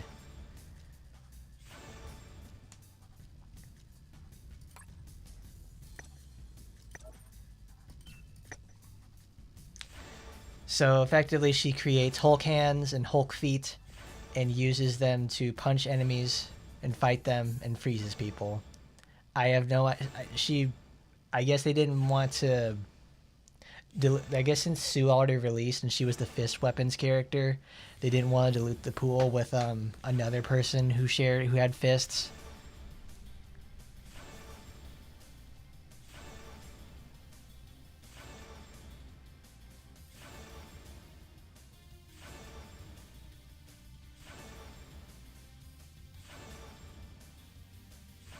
Astaroth's having like bracelet weapons is like that's such a really nice idea because it's not intrusive. That you said it right there. It's not intrusive to the character itself, and it lets her be a caster character with minimal problems. There's no reason not to do it. If anything, Eleanor, I don't know how she fights in RPGX, but that certainly could work out. It's the crystal ball for her, that's fine. And she even has a fortune teller one. The fortune teller limited outfit, there you go. Crystal ball, no problem. Phantasma, what would Phantasma's weapon be if she didn't already share? Oh yeah, the credits theme for No More Heroes. Oh yeah, No More Heroes. That's a real edgy game for sure. I don't know about you guys, but anybody excited for that Shadow Generations coming out later this month? I think I am. I think I'm a little bit excited. I'm a little bit excited for Shadow's new game to come out, which is essentially Shadow the Hedgehog remake.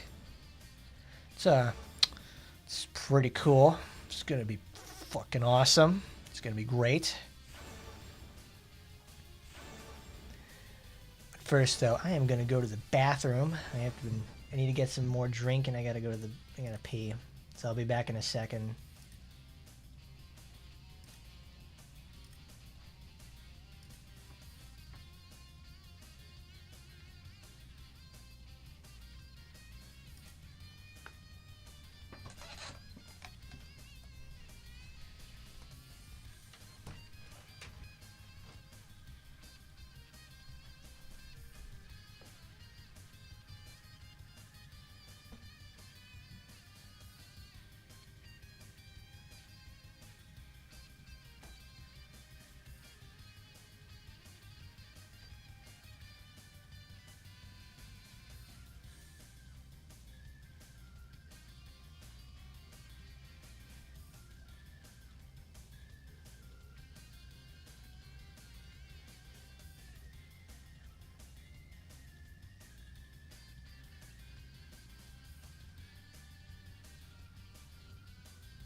Hard to believe, I know, but we actually did it. We actually got ads now. It's awesome.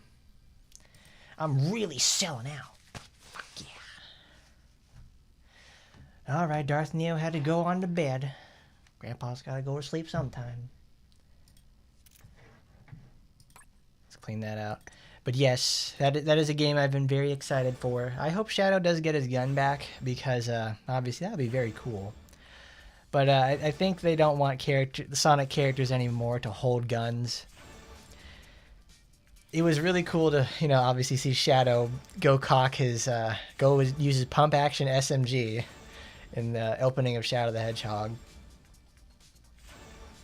I am glad that they also have that they've been really committed to the idea of the Shadow the Hedgehog game, because they made it so that you don't actually have to watch like lore or anything. You don't have to play the game, because the original Shadow the Hedgehog is like 30 hours long, because you have to play I think it is 20 final bosses, and then you unlock the last story, and then you're able to do it from there. It kind of sucks, it really does, but it's doable to say the least. Oh dude, Kizuna Collection, my man, where you been? He in it.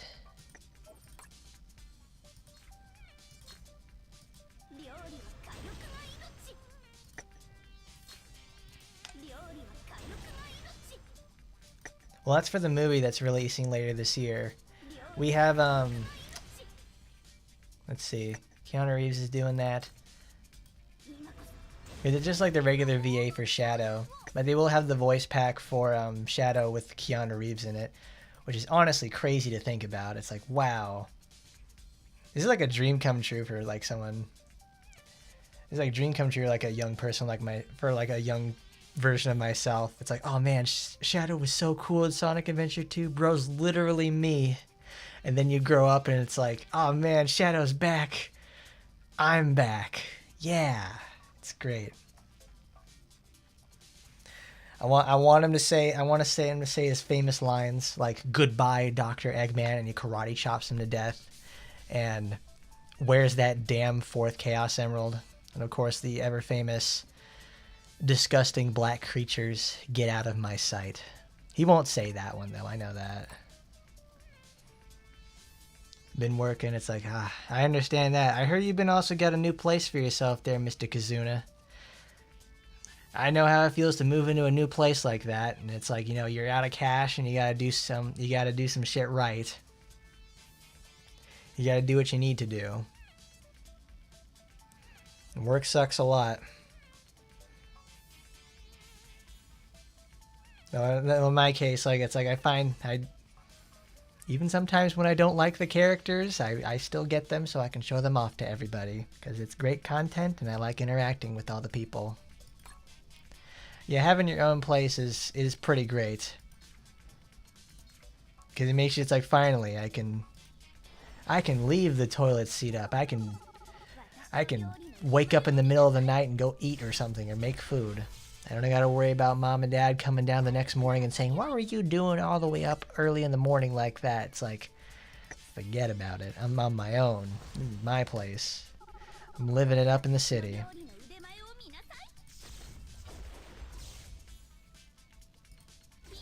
Go be out on your own for a few years and then go back and see your parents. Be a changed man at that point, as if you aren't already. I like that. The Ascension art, it's like, oh no, she managed to drop, she burnt the meat buns, she spilled the rice. Girl, you ruined this for the rest of us. Yes, now you can support us, because now both of us got super chats. We're selling out all day of the week, baby. Working hard. I like, tomorrow I have to go to work. But thankfully I don't go in until like 3.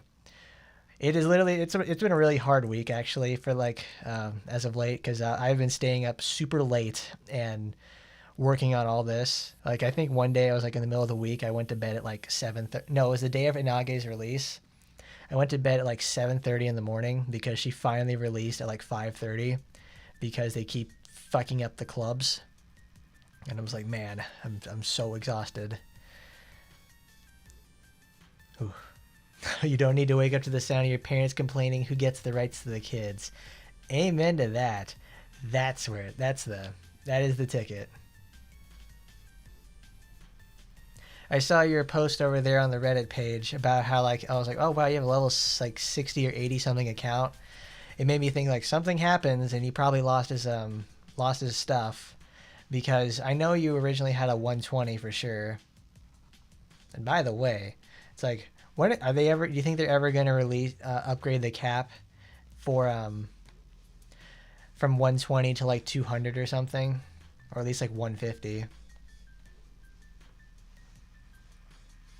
I mean, see, at least you know all the stuff you need to do early on to get like to upgrade your characters much faster, because like obviously everybody knows the early game. That's like the early game, for the most part, it's always been so tiresome. You got to make it as fast as possible. But at least you get to see all the new stuff they built in for it. You get to choose your Murasaki early on, your Emily. But a classic Shisui, though, is like obviously the better, safer alternative. No, she's less gear dependent because she has built-in defense. That's what it is.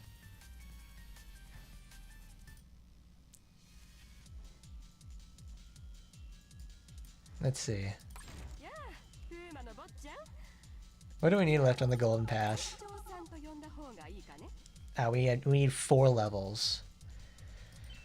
Let's see. Time attack. We need 40 points. So we're not winning 5. We're not winning 10 arena battles. That's not happening. EX build facility, daily quests, play arena 10 times, 20 dailies, complete 1 dispatch mission.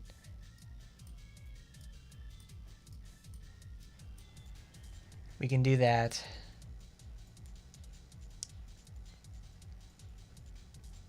Can we do upgrade crest?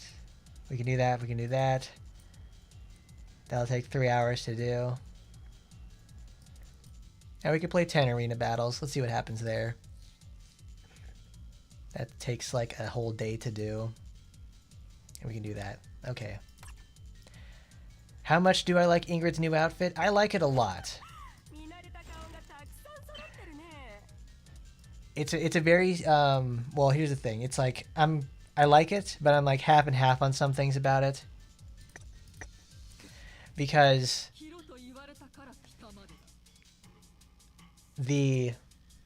let's put on all the aspects about it. These skirt things right here, they're nice. They give some nice accentuation, but they don't do too much with like her the stockings themselves. They just feel very barren. Like they feel like they're just part of like Asagi's Taimanin suit. They put that sort of texture on there in the skin, and they just like it's just plain purple. They don't even have like a sort of sheer design to it, like it's supposed to be silken or anything. It just feels very plain. Up here though, very nice. I like that. I like it a lot because it's very reminiscent of actual Kagami designs. Because I know I'm pretty sure Mr. Kagami himself did not make this, but it still looks pretty good, at least for the top half. The bottom half we can learn to forget about. When she cants her hip like this, it just makes like the texture. It doesn't actually make like her body move. It just warps the texture. It doesn't respond accurately to it, so it looks kind of bad.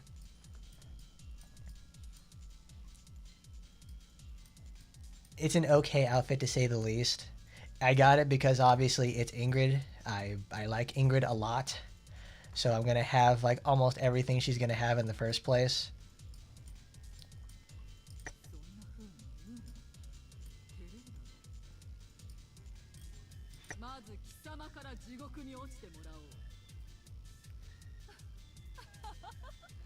I mean, honestly, what's Ingrid without her cape?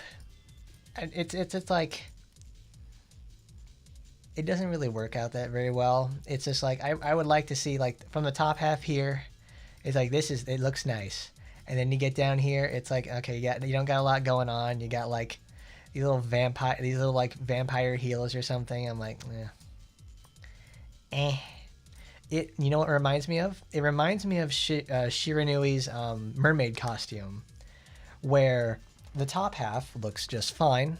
It's serviceable. Then you get to the bottom half, it's not that great at all. You turn it around, it doesn't look that great. It's like a mid-range okay costume, but it's an Ingrid costume, so it's a winner for me.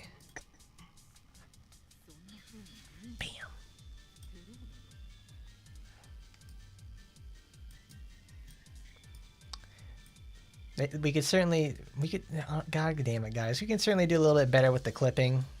Because it's like we have the parts where it attaches to her right there for the skirt. And it just keeps bumping into her. Like in motion, this thing bumps into itself a lot.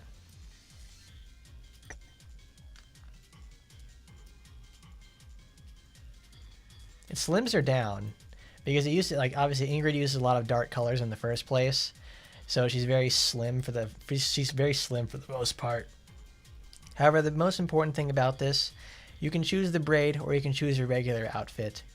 So you get to see the feature length behind her. Like, my goodness, look at that tail. Look at that tail. It goes all the way down to her ankles. There's totally not a reason why you'd want to do that. Like, look at this. Simple. You take a simple trail, you follow it. The most important part is that you can actually do this, and it's okay. Now she like they all clip into each other. It's just a byproduct of what it is. She's working out that core. She's showing off what what she does. This smoker mommy out here knows what she's doing. She almost looks like she has jaundice.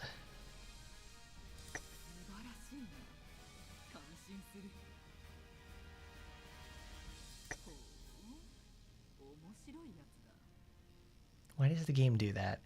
I wanted to ask this for a while now. Have you guys ever noticed the game just suddenly like starts lagging really hard for some reason? Like this isn't like a stream thing or something like that. This happens like all the time. For like the last 6 months, the game just like suddenly hangs up for like less than a second and then it continues to move forward. I don't know if that's because it's like it's trying to load in textures or something like that happens in the background. It's like, why? Why does this keep happening? It makes the game like run really poorly or something. And then like even further back, I had problems where it's like if I alt tab out of the game and then come back to it, the FPS starts getting really weird for some reason. Like it starts getting to 50 FPS and just like hangs there and it won't continue and it won't get back up unless I close the game. I don't know what's going on, but it's like it's not good.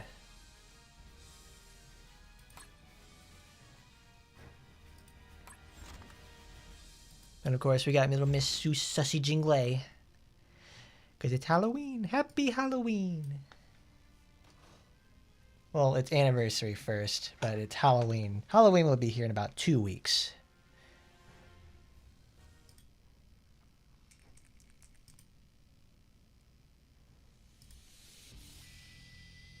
Wow. Harvey Moisenwich Wolodarski.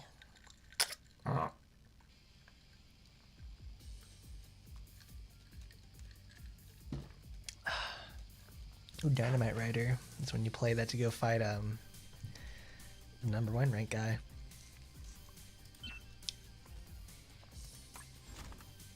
Alright, let's go do the bonus stages now. No, wait. We have to do daily quest.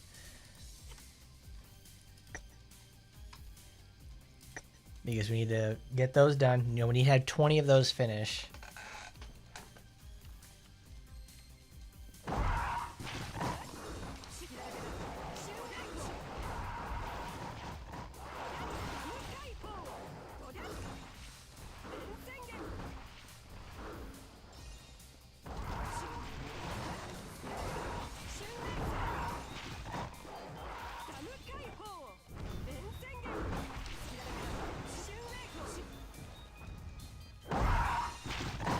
What are some random little characters I want, like Alicia Viewstream, Olga, Kara, stuff like that? I want Azama to get in. You know, what is Micah's sister's name? Is like Azama, like something like that. Kamimurika Azami or something like that. Whatever her name is, I want her in the game because she would share with Francis and she would be a really cool addition. Kara the Bloodlord would be a nice one as well.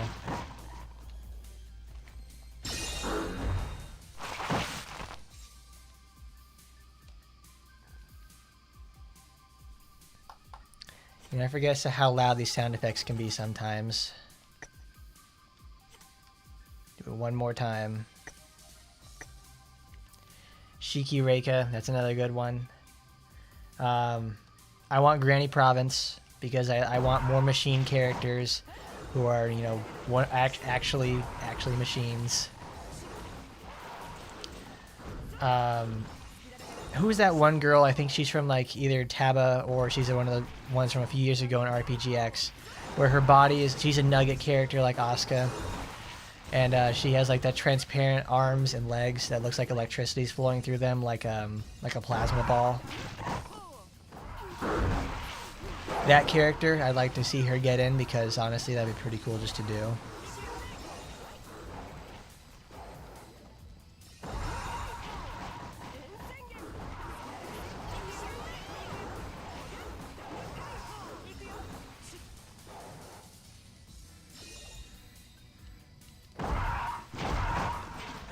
It's okay, Kazuna. Everybody forgets her name because she's part of like the 300 characters that exist in the Taba and RPGX world.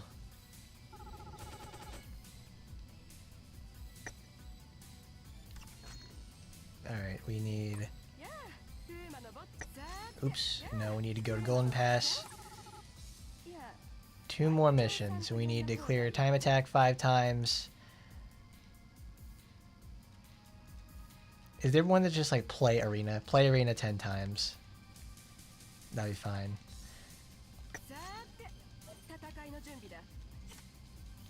Silly kanji.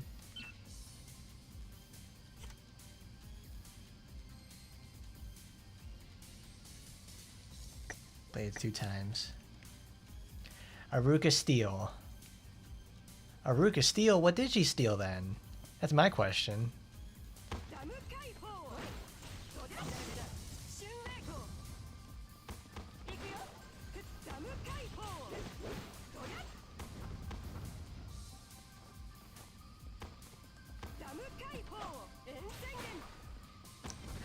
Oh, it was just outside of his range too. He just didn't even get nabbed by it.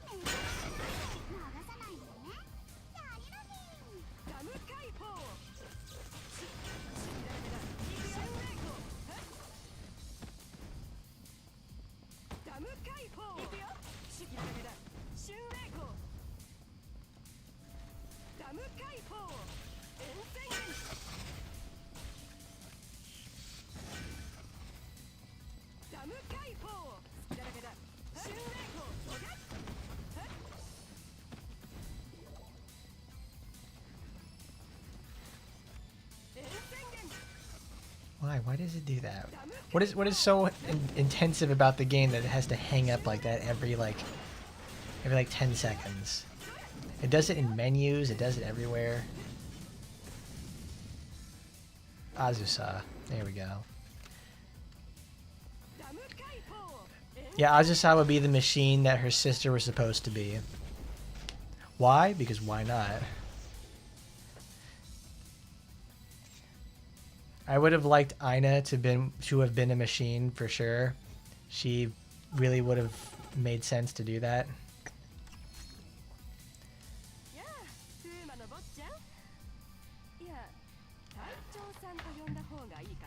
Alright. So that's done. We need one more. So let's go mess around in the arena. My least favorite place to be.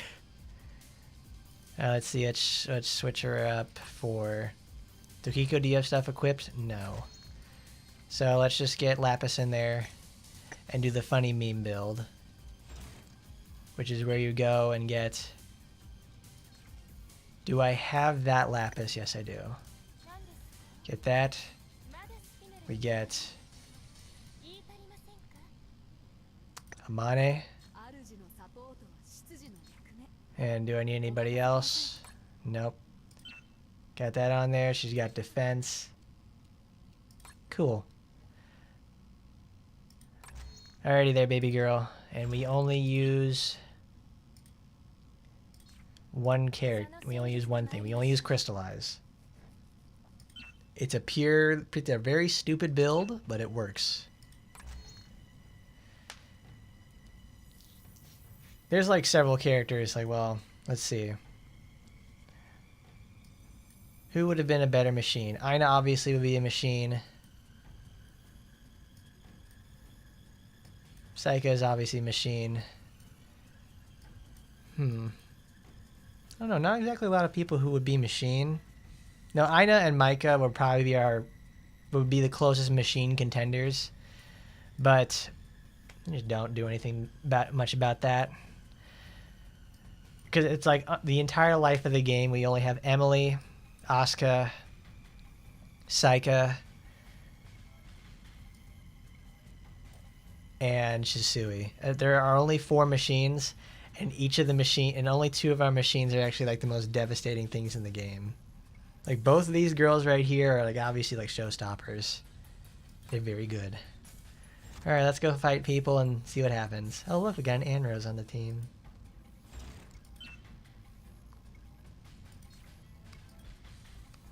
Well, let's gear up our... Oh, actually, let's just put in Shisui.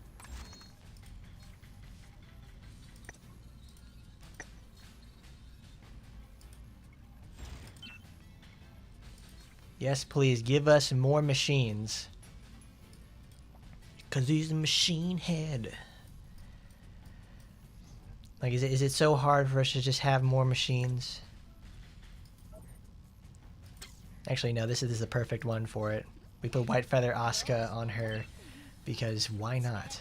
We get Nature's Light. Power Engage, we don't actually... No, we can actually use that, but...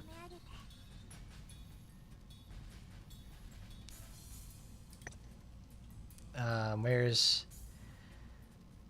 It's Guardian's Touchdown. There we go.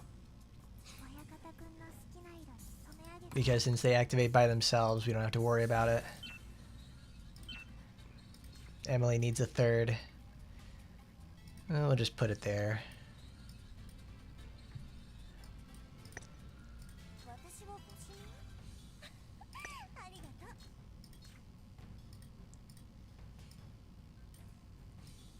There we go. Gwendolyn Demon Dyke. Drone Shocker? Fine.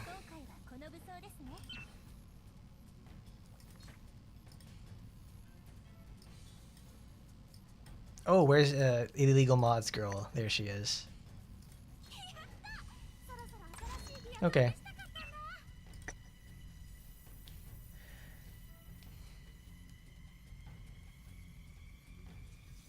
Yeah, unless you're specifically like a USF type of agent or something, you're going to be a machine.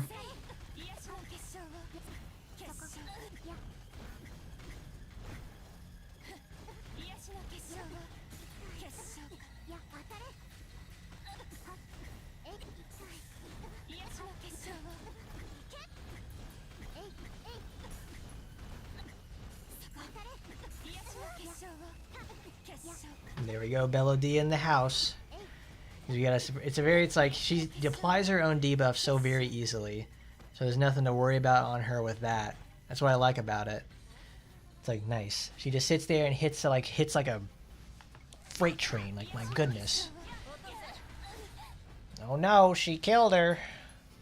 And Rose, killing him once again. Go get him, Shisui. Go go go go go. Get him, girl. Oh, yeah. Oh, my God. Look how hard that hit.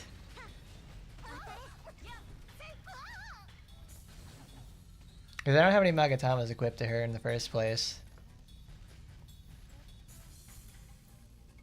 There we go. The clutch Emily.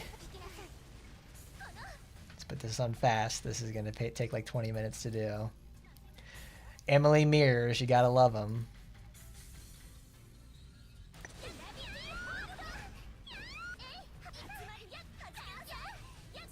Ooh, so intense. Just waiting for it to end. And Rose and Shisui.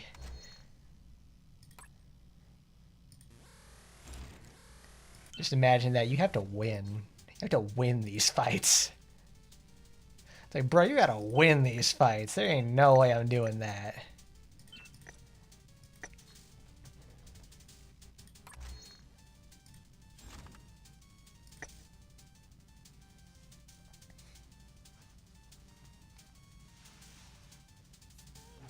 Ooh, look. There you go. They got the Ingrid. They got the Ingrid outfit. Yay.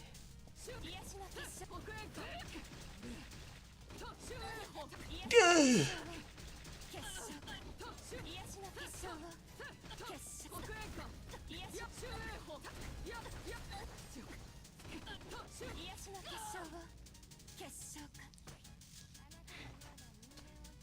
Why are you gonna skip Ingrid? Why? Why are you gonna miss Ingrid? How can you miss Ingrid, the most prettiest brown lady in the whole game? She's great. It brings a tear to my eye saying, I'm going to miss Ingrid. I miss Ingrid. Well, I don't miss Ingrid every day because she's my phone background for the last 8 years. I didn't even know Ingrid smoked until today. I've had that picture on there and I just never considered it. The only time I ever bothered to consider is until today, where we have a character who actually just sits there and does actually smoke. Not even poser smoking either. She's probably been doing it for the last 70 years.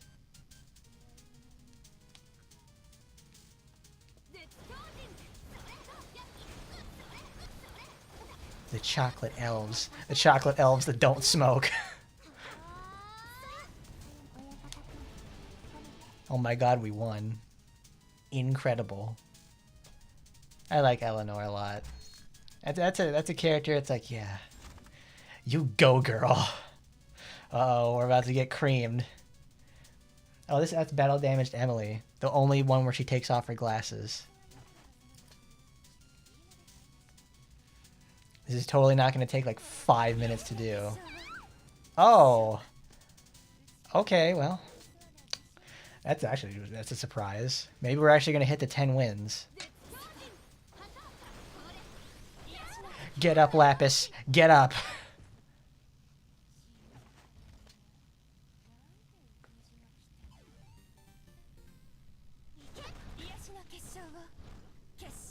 What the hell happened there? I think they just don't have anything equipped on there. Faust would be an awesome machine character. She would share separate weapons with Aina and Yukikaze, have some knife abilities. Then she would almost play too similarly to Aina, because Aina is, no, it's like, you know, here's a bit of a stretch. How about we have a character where they can switch between their knife and the gun itself? That would honestly be really cool. That sounds like a fun idea because you can just sit there and have like both of them. Like you get the close range situation, you can use the knife. It'd be like Dad and Me. You ever play that Flash game? That's a blast from the past for sure. Because you can use the knife, you can use guns in that game too. I think you can at least. Exactly. Like it would be like Tokiko's ranged and melee, but you can actually switch it between the two on the fly. You don't have to reserve it for a time in an art or something. I would like them to do that more. Like where they give options for the characters to have a ranged or a melee version of whatever they're doing. Because obviously Phantasma has that too. And it actually changes the way that they play. It's a really fun idea, and I wish they would do it more often. Oh, this guy's gonna beat the shit out of us.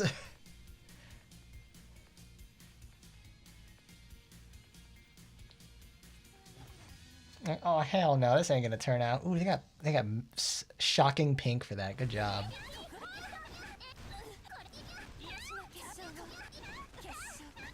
Emily, stop screaming.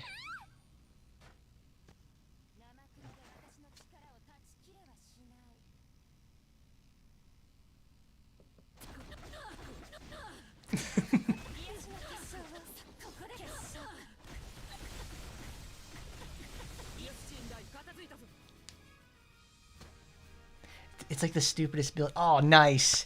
Nice, they got Eve's outfit from Stellar Blade. They put it on Asagi. Good job. That's a good color choice. I bet they took them like 3,000 dies to actually get the that part to actually die correctly. Good job, dude.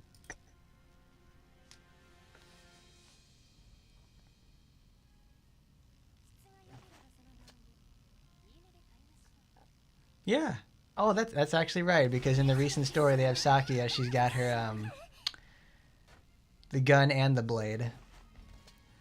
Though I imagine it would be something like the gun kata of Aina, integrated with like Kurenai's like small knife attacks. What do you guys? Oh yeah, speaking of Kurenai, we talked about her earlier, but what do you guys think of her getting her limited package outfit later this month? She's Chucky this year, and it's like, was that a good choice for them to do? Do you think Chucky should have went to someone else? Do you think they should have gotten a different character instead of Chucky? Because if you didn't know, the Chucky TV show ended earlier, like this year. I think it's early September. So the Chucky TV show ends, and then we get the Chucky outfit pack for limited specials.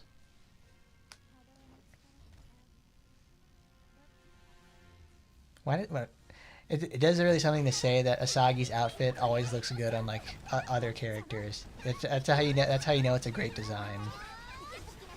And it's good from the very beginning. Nope. Just barely. I think it actually ran long enough that it would be able to get invincibility again. And Sakura has disarm too.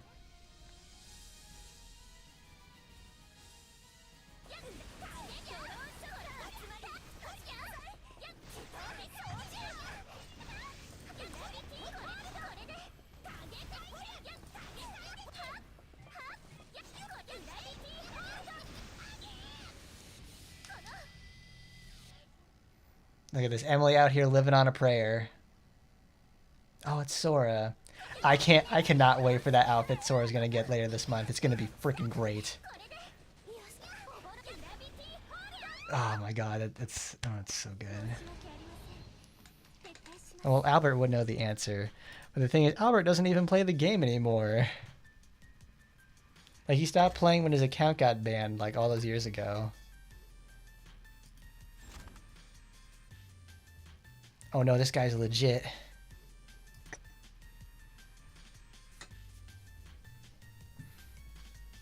Where is... Okay. Alright.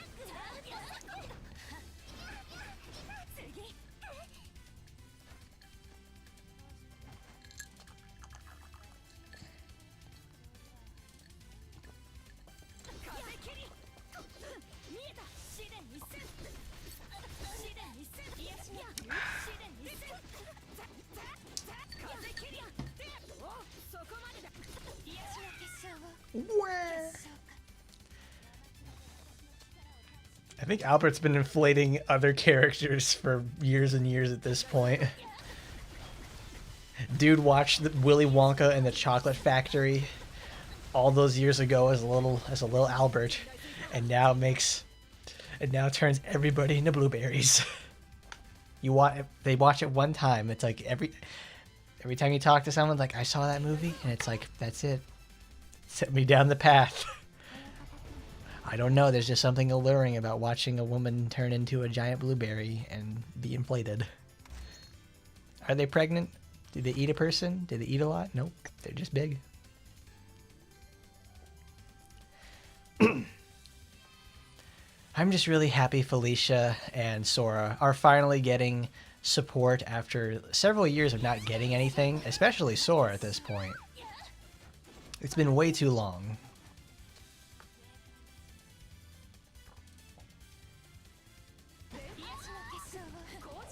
Kojinka!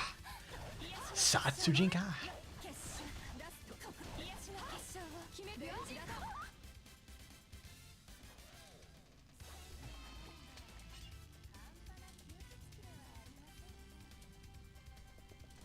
Yeah, DeviantArt is also home to knee balls and crystallizing your veins.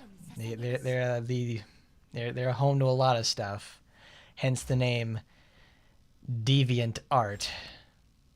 Dude, Sakuya! Oh my god! Sakuya Gaming!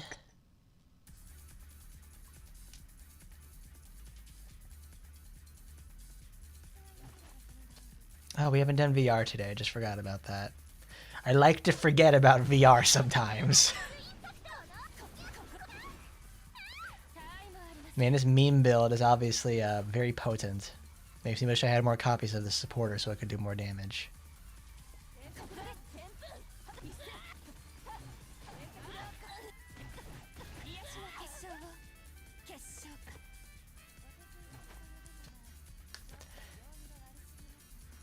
Well, here's the thing, though. We also had demon characters released for the last... We have 6 characters that release from anniversary to anniversary. So we have... It effectively was the year of the demon, essentially. We had 5 demons this year and only 1 human. Like, my goodness. If there was ever an imbalance in the force of choosing a character, you know what it is. Did we play it? Did we play 10 times? No, we've played 8 times. Damn it. Oh, we made it. We did it. Yay.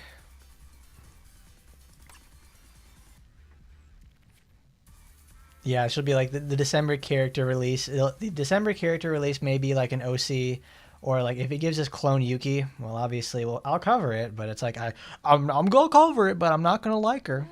I'm not gonna like her. I'm gonna hate her to death. I'm gonna give her a scathing review and make sure that nobody ever buys that Yabuta ever again. Oh, that's what I was looking for. I need the ticket. Because there's one that you pick and it chooses. There it is. I never use this stuff. Use a supporter.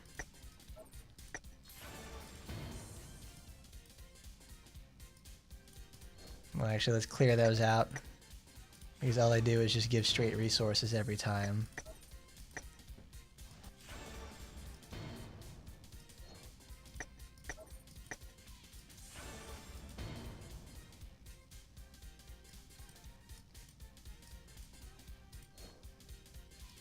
Okay, let's go. Let's do some rolls, baby. Who likes to gamble? Me. I do. I like to gamble in this way. At least I know I'm getting something. Toot me, bros. Toot me. Let's see if we get something good. Fuck yeah.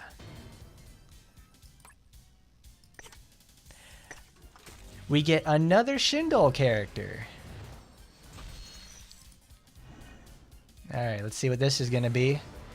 Cool, another copy of Lydia. That's going right in the exchange facility.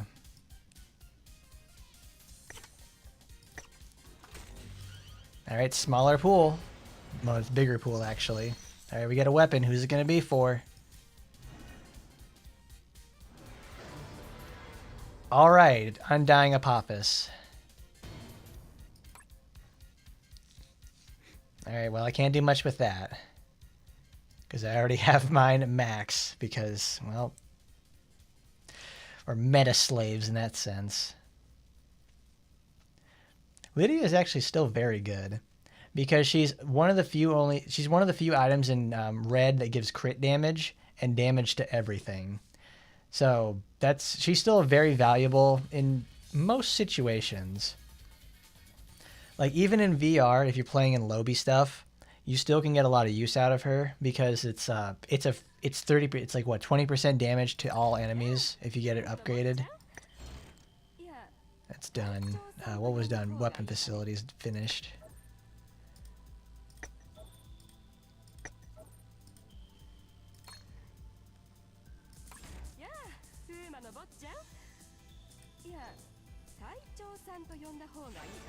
Oh shit, I forgot to pick those up out of here again.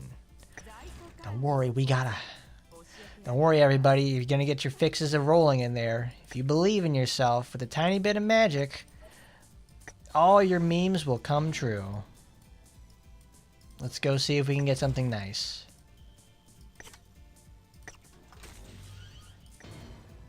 Chujo Nano, I already have her. That's a very good supporter too. Lags again. Nice, another Speaker copy.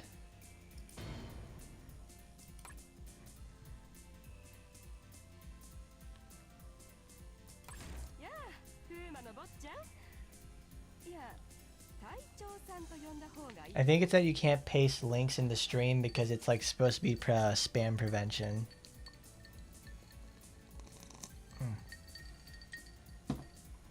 Cool, let's go show off Grandma in VR.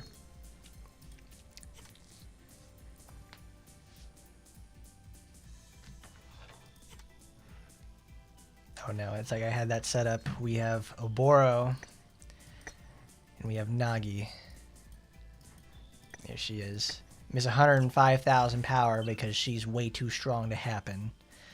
Boss boost. Do I actually have something I can use for her that replaces this? Against debuffed enemies by 28%. Swap it out there for Kung Fu Girl. Hong Kong Fooey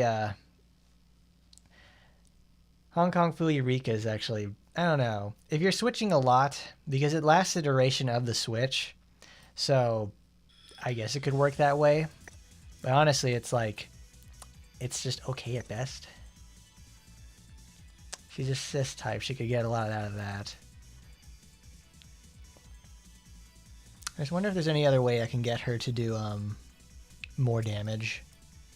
She already does certainly a lot in the first place, and I don't have Nagi's boss killing weapon, which would have been really great to have. She doesn't do skill damage. She's just explicitly there for extension. Because if you do it right, you won't ever have to worry about it.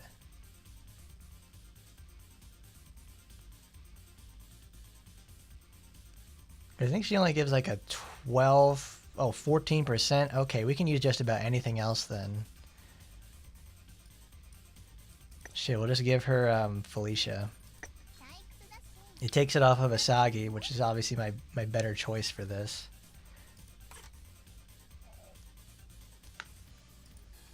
Oh yeah, what do you guys think of like the recent news of supposedly nerfing supporters post-release?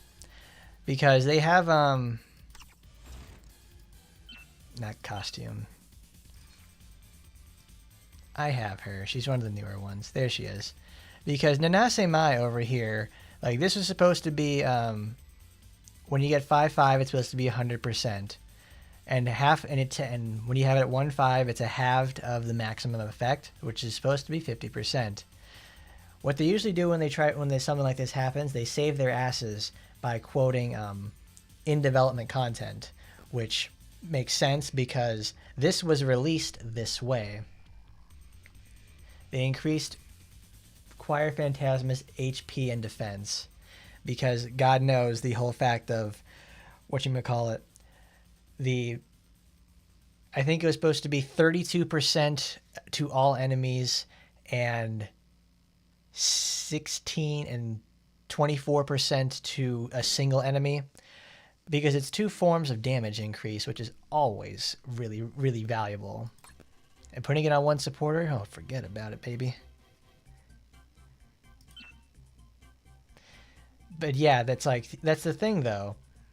It's not like they aren't able to communicate to us about how, okay, we just released we just released a supporter. It's strong, and we're going to make changes to it. They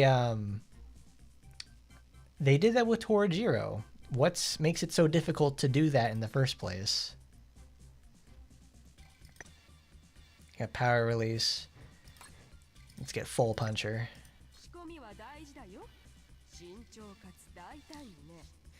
Blink, swift palm. No, because if this happens correctly, we'll be able to get her permanently broken. I know, we'll take the damage hit, and we'll go specifically with White Feather. Because now we're in top-end VR, where things stop being fun.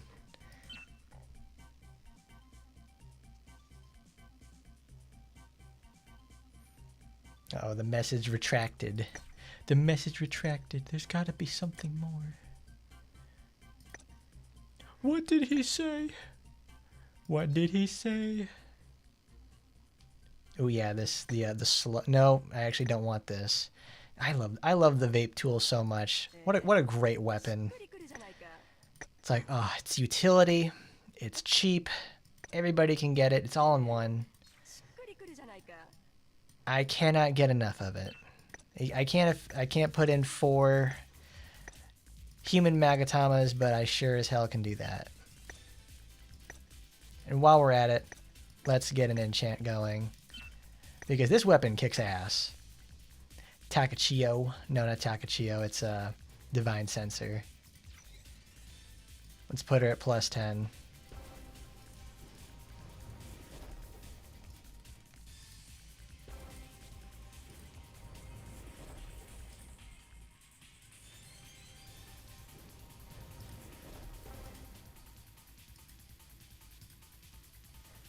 Because it's one of the few times in the game where Sora's weapon obviously is one of the few that has like particle boost built into the weapon itself, but the weapon skill is kind of crap. This is a case of the weapon skill is actually good, and the particle charge is built inside, so you can actually use it. Like there's a really, really great Twitter video of a person just using as much particle boost as possible. They're probably rocking server merge Ingrid. The one girl, the blue girl who has the who works as Shisui and gives a critical rate boost to melee attacks and increased damage to weapon skills, and limited Micah supporter for the increased boost in particles. So they can you can just constantly spam the weapon skill button and just go totally crazy.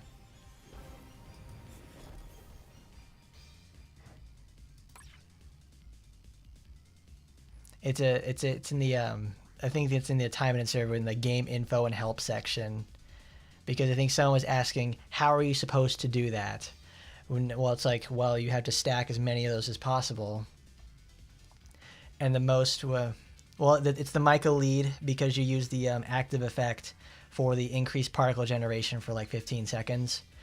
And then they also have, they probably have in the background, they have the Ingrid supporter, because it gives 200% particle generation and 40% more damage with the weapons. And since this will deal, I think, 360 more damage with each hit. And then it's like, I don't know if it's it does an increased weapon skill damage. So you just come in there, you just keep hitting the button, and you're just gonna chug them down. It's a total meme strategy, but it's just really fun to do. Limited Psychas is for you are able to refund particles after a certain... You have a % chance to refund particles, which you don't really want to do in a particle strategy, in a particle generation on hit strategy, because it's too much of a chance, and you're trying to use that skill as many times as possible. Just press down.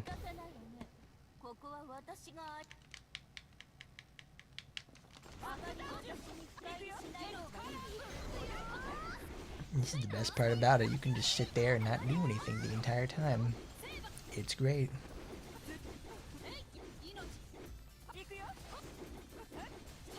God, Carnage Dance has such a long cooldown.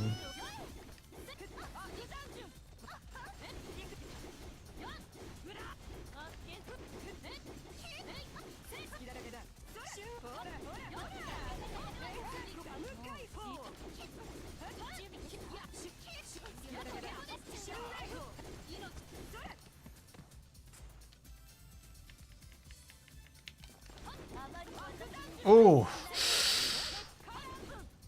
God, it's always so scary when you get to like to the top of the tower and everything, when you get to the top of like VR and stuff. Like you can do stupid meme builds like this and it actually can go off.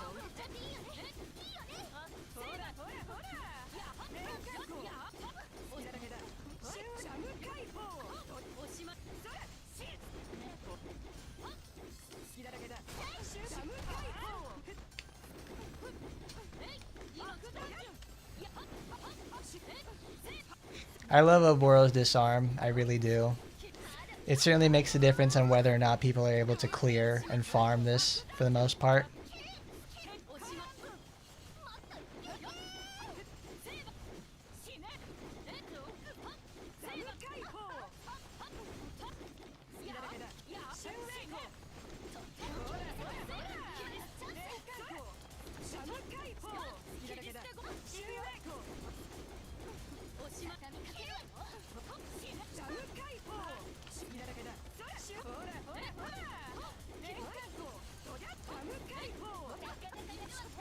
No, it's not fun. It's like it's a very simple way to get to high floors, and it's not efficient. Efficient in the sense that it's like you will clear very slowly, but you'll still win. There's obviously much faster ways to do this. Like 2 minutes is terrible. Like it's obviously something you don't want to be doing. But even then, it's like Oboro is obviously, She kicks ass at this so much. It's like Grandma over here doesn't do too much because she just doesn't need to bother with it. Because she brings defense down, which makes things go a little faster, but it divides the debuffs. So it makes Nagi hard to keep up, and it makes it roll, and it could roll into one other debuff or another, and make it disable the extension. And it already happened one time, but it's like thankfully Oboro is able to keep up the heat, because look at that, she did 50% of the damage by herself. She is crazy strong. It's typically why I like to use Asagi on this one. Just have like Oboro lead, and then Nagi and Asagi will extend the debuff, because Asagi obviously is like one of my strongest characters, and she just has, when you have Naraku, she can hit max stacks. She does not have to worry a thing and just beats the crap out of everything. We can actually switch Oboro in there.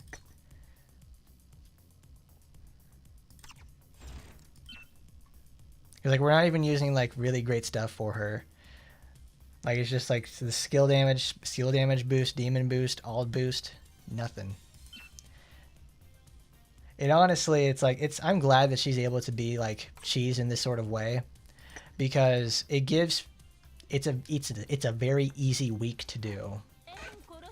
It's a relief, because the week before this, it's like the week before this now is Ingrid. And is obviously, Ingrid's fight is rough. Like it is 6 shades of tiresome, and it's like difficult to say the least.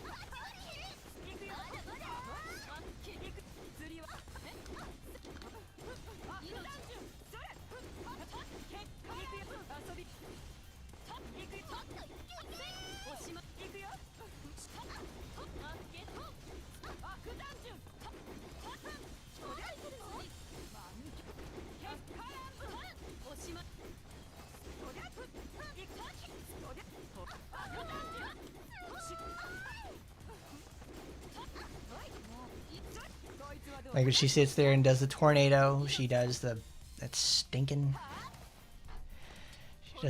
She does the Destructo disc that follows you around for like 20 years.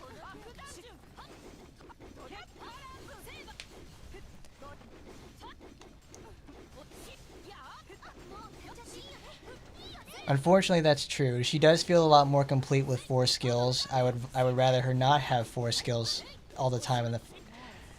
It's like the 4 skills makes her feel really nice. You can put holes in like whatever your build needed.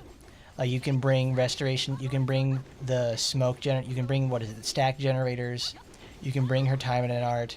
You don't have to worry about slotting it in for something else, because her 81 skill is just so incredibly important to her that just not running it just feels like it's an active detriment. Like the only other way that she's able to buff herself is with Thunderclap and the Shadow Strike skill. Only those 2 are like the ways to buff herself, and they don't give her armor. So the moment you get her to 81, she can actually just do whatever the hell she needs to do from that point. It is honestly like an actual detriment to not have it. I'm just really happy that it's like it's one of like the first character we've had in a long time that where their 81 skill actually feels worth getting. And you get into 81 and you unlock the skill points. Like 209, that's terrible. If you start actively switching more, you'll save time. She does 50% of the damage all by herself.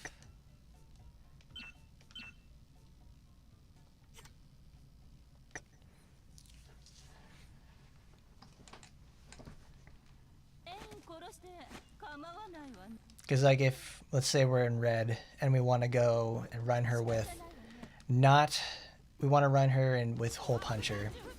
So Hole Puncher by itself it has a very long cooldown and does not generate stacks very quickly. So she wants Hole Puncher to be faster, hit harder, do all that, gives stacks more. So you can run Restoration Smoke, Was it Restoration Smoke? The skill that gives her one of her dodge slash skills to give her enemy a debuff or buff someone else. And they have and they can just do that from there. Because as long as you have because what is it? Her power release skill just does so much for her. Like you can just run straight autos every day. Like right here, all I'm doing is just leaving her alone and she just buffs herself and just does a ton of damage. She obviously is not doing as much damage as like, you know, as Oboro is over here because she doesn't have the skill damage boosters. If anything, I should just give her melee damage boost and go from there.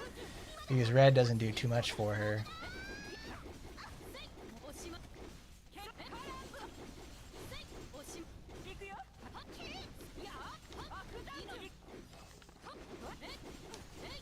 The thing is, I'd like to use my ultimate skills on this map because, you know, they would give easy more damage, but every time that you use them against her, she will break out of her, she'll just break out and then, like, she will start her phase 2 and be an active detriment is like a nightmare to fight.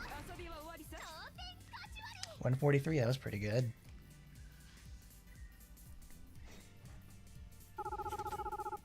What's she doing? She's doing less than Nagi, who only has that basic string. So let's make her much more valuable to the team then.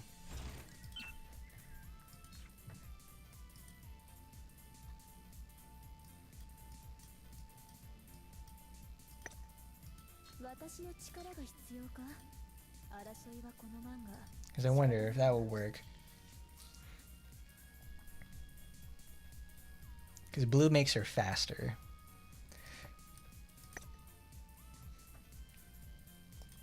So we could have her own supporter there for that, because it's debuff support in blue, which is, goddamn, that's so nice. We can take that off Asagi for now.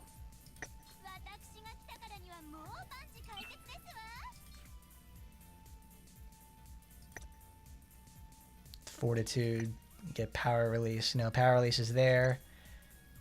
No, I don't want that to conflict with hers. Makes it faster. Thunderclap stuns. This is the speed boost one. I don't know if she ever actually uses it in the first place. It doesn't look like she actually uses any of her skills besides power release. That honestly feels like... Well, also, Grandma's bugged a little bit. Because, like, I talked about this earlier, in that with Restoration Smoke, you're supposed to be able to apply that to the rest of the team when your allies are in range.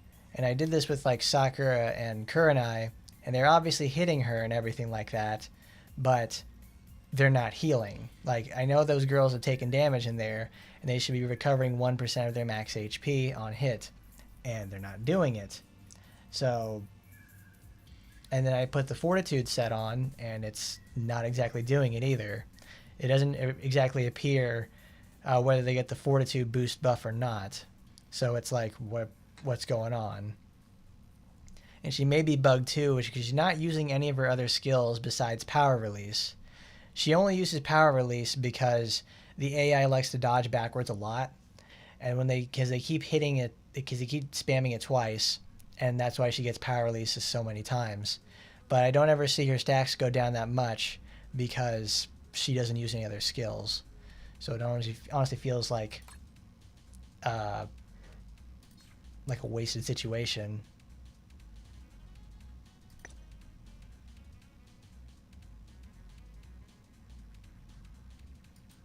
I can try Shattering Blow, see how that turns out. Or better yet, let's just use Smoke. Let's use Smoke Fan.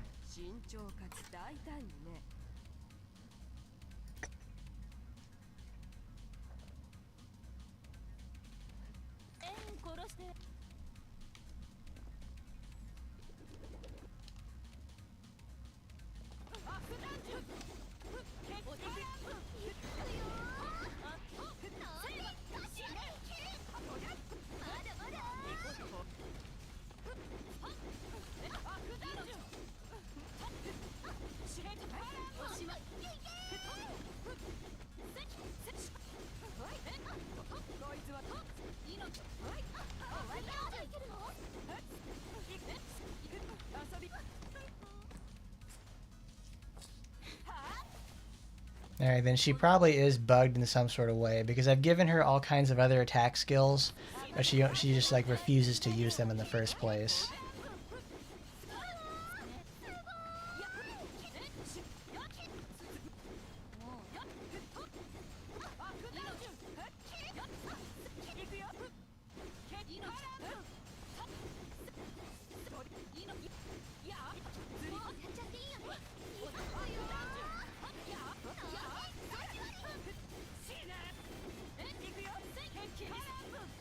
Because I already sent an email towards Grandma about this whole like situation where her healing is not being applied to any other teammates or anything like that. So I hope they get back to me about something like that, because that's honestly pretty much a downer for, because now Inage would be the only character who's able to use that increased healing dealt to human characters by like 30%, because she's now our first human healer. Can't use that now.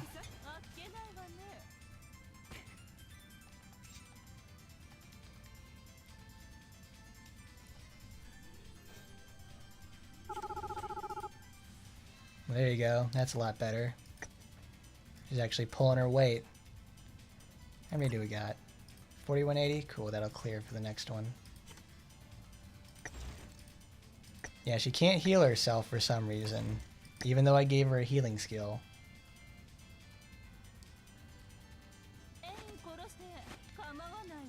Kill 'em all missiles is activated on the, what is it, by holding the button down and then firing from there, because those sort of skills are almost always like very clunky to use, because you have to stop what you're doing and then just like fire from there. You can't buffer the input like you can with a the hold during a string attack.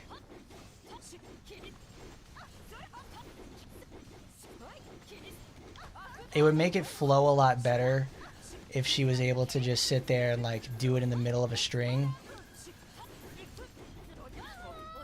But there are times where it's like, if she's being chased down, I want her to just not have to worry about turning herself towards the enemy, because the missiles will course correct. I want her to blind fire them, that's it.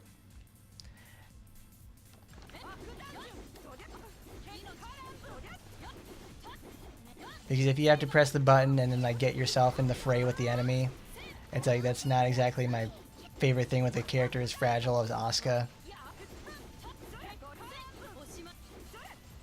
So it has some pros and its cons about it, but it still does feel quite clunky to use.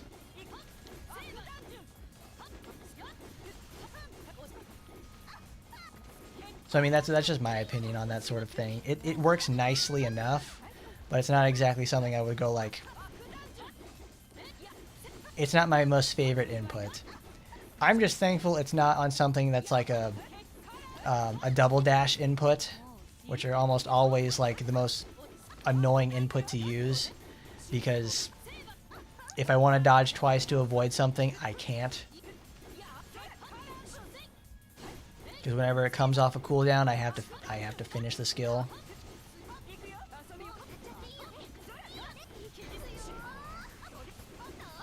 It's gonna be a 2-minute. I'm only gonna get one spot.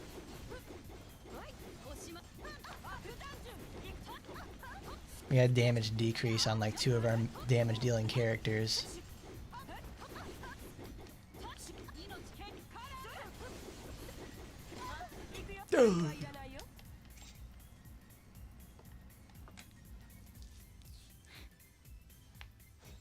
I mean, Asuka's kit certainly improved when they did her renewal. It made a huge difference to her in the first place. Like, it really did. Because actually making bomb escape to the point where you can actually escape with it. It's like, honestly, like, it's honestly a dream come true with that. Because not only does it jump her backwards, she can just now jump backwards and then sail away to somewhere else. It actually works as an escape.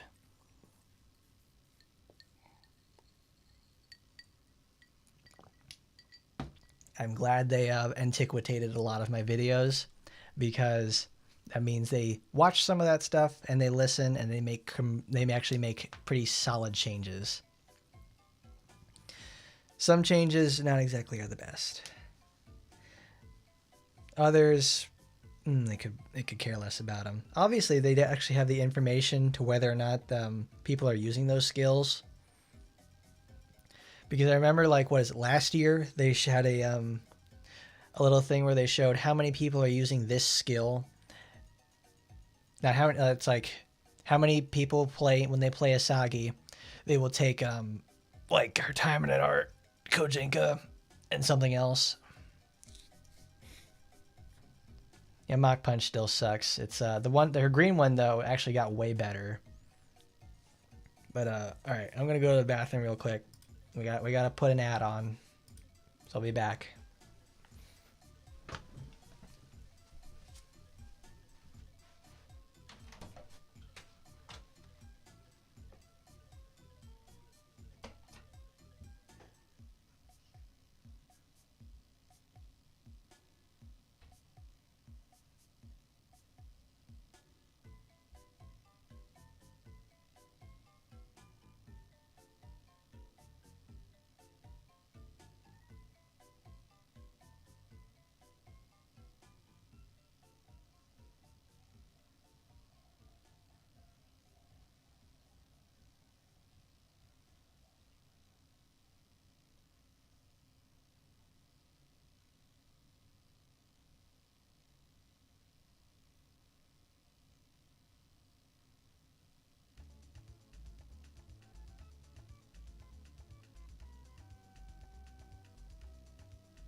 Oh man. Oh yes, that's right. Her new general pool weapon when she got her renewal.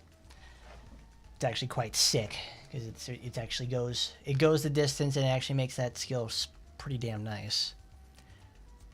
Oh, RRR Asuka. Have you guys ever seen that movie before? RRR, the movie about seals? No, it's a Rise, Roar, Revolt. It's that Bollywood movie that got popular like 2 years ago, in like English situations. I'm like, wow. I watched that movie myself, and that's great. That's fantastic. All right, let's make an attempt to go to a 100.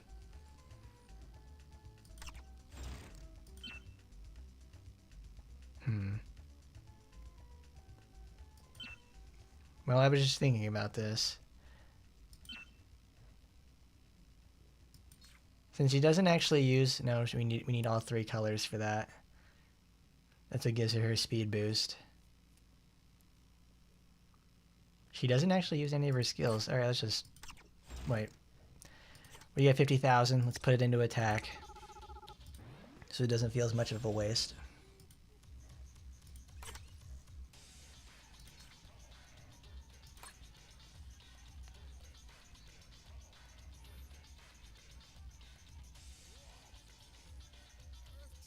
See, the thing is, with Kill 'Em All Missiles being the one that she gets the heal off of, I really like that.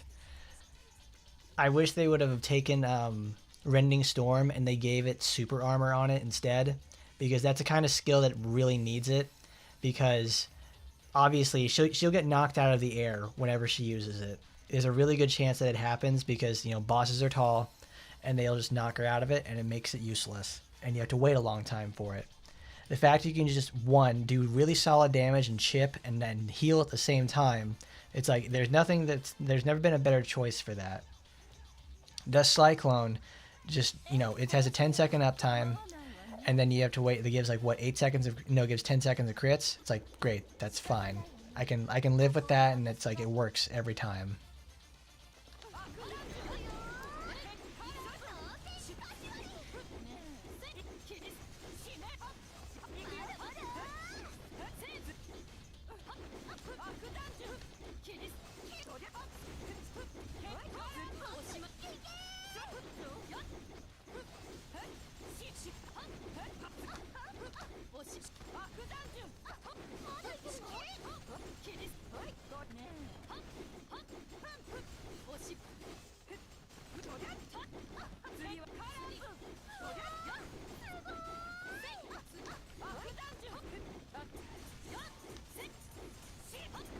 It's like the one thing I don't like about doing this is because you can't use... It's very dependent on your gear. Oh shit, I used the activation. This is like doing this sort of strategy is extremely dependent on like your gear, because you can't apply any other debuffs besides disarm. Because when you do, it makes it so like it will roll both at the same time, and it will like either weigh one or the other, and then it's like you can't do it. So every one of these attempts takes like a long time, because you're just sitting there and waiting for them to like grind them down. You will win, but at what cost?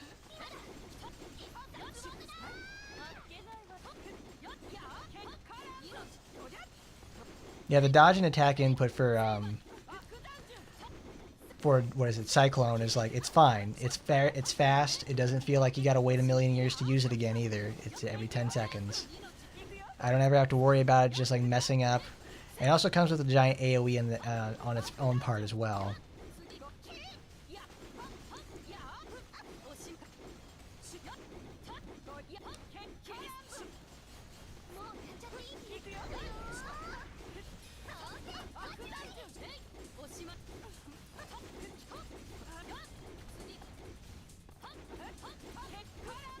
Oh, I just got a good idea. Instead of just telling you guys about how that stuff was supposed to work, I'll just show you how it works. Like when I was talking about how Restoration Smoke worked earlier, and it should be healing our teammates, let's go show off how that works later on.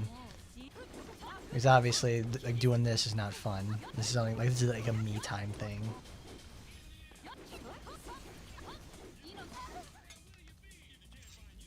Good job. Everybody lived, but at what cost?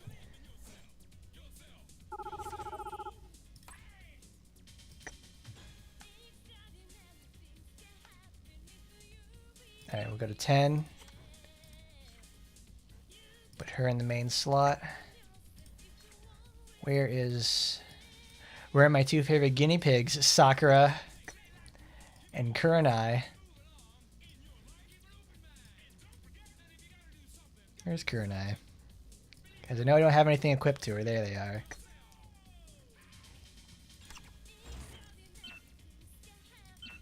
You believe in yourself. I don't need puncture. I need to show off restoration. Alright, so you're watching this. We got a fortitude of allies within range by 20%. So whenever they apply fortitude to something... Actually, let's get out Shadow Blink. Because it's level 10. She can solo it if she needs to. Smoke Cloud. Smoke Cloud should give fortitude to all my allies in range. So these two skills should be giving us lots and lots of fortitude. Let's see what happens. Also, this skill is supposed to last for 5 seconds and apply its effect to all allies within range.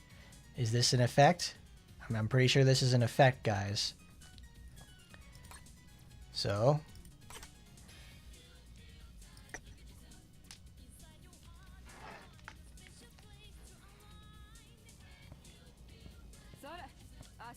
I like that. I'm really glad I got like a dark color for the gloves and everything else in red. That's so nice.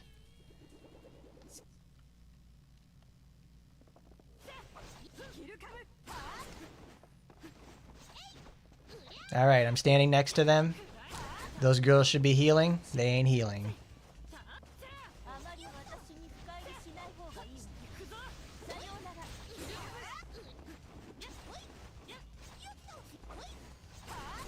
Do you see their HP increasing at all, guys?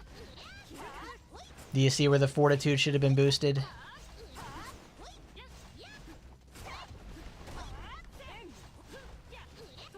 Alright, where's the fortitude supposed to be when they were there?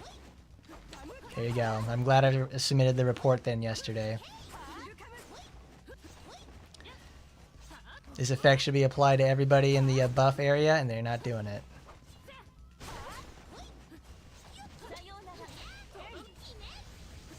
Alright, they should be getting fortitude boost. I don't see any icons above their head regarding boosts or anything like that.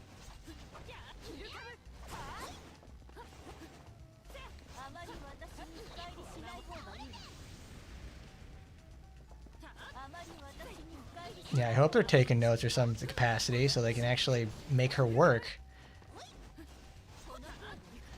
Here's the thing, she works really well. It's like I hit her with her attack, she heals like right there.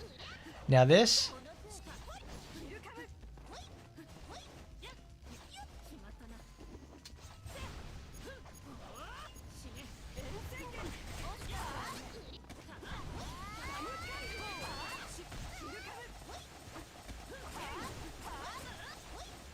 Alright, Sokka should be having fortitude boost. She's not getting it, obviously. Yeah, let's finish it.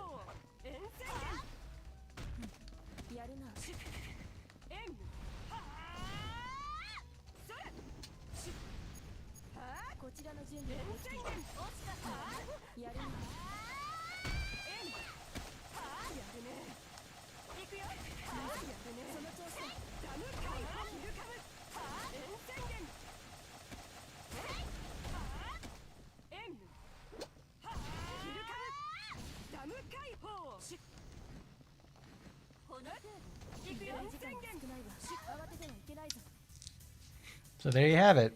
It doesn't work like how it's supposed to. Neither the smoke gives fortitude. Neither smoke gives fortitude. And the one that's supposed to restore team HP doesn't actually do it. Like, they're literally standing right there. It was active. They were wailing on, like Sakura and Kurenai were wailing on them, and they didn't work. No surprise there. It's been that way since like it released. See, look at that. If they actually did truly recover any health, they would have this would have shown up right then and there, and they did not recover health. I wonder if it's actually like supposed to be a like it's a mistranslation situation again where they didn't say like, oh, it's only applies like the defense effect or something stupid like that. Whatever. I've submitted my report. Everybody, please submit your reports about this too. If when you get Inage, when she releases in like 2 weeks, when the Halloween stuff starts, please check this out for yourself, because this is obviously a problem. And I would have really liked to have Inage be like another healer, where you can have her partner up with Lapis or Spinel or Asagi or any other melee assault character, where you can just have her be team healer and just debuff everything. But we're getting near to the end. Let's do it right by going to collections. Taimanin's Foxy Grandma. We're going to read. Okay.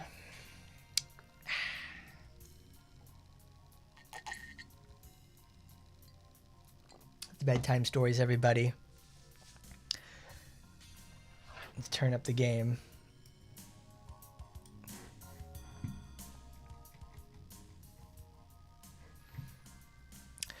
The noisy cicadas buzzing in the flowing river, the sound of wind chimes, and leaves rustling in the wind. Summer, the season that pleasantly rings in your ears. Well, I can just push it like this. How about that? While Natsu, who runs Inage in Gosha, was tending to her store as usual, Taiman's, who had just finished their mission, just came in. She didn't mind, as they were regular customers, and continued to go about her business. It's weird. Oh, he's got no idea. Sipping hot tea under the scorching summer sun, she listens in on the conversation. It was just to pass the time. She just wanted to hear what was going on in the world, as she was quite bored. However,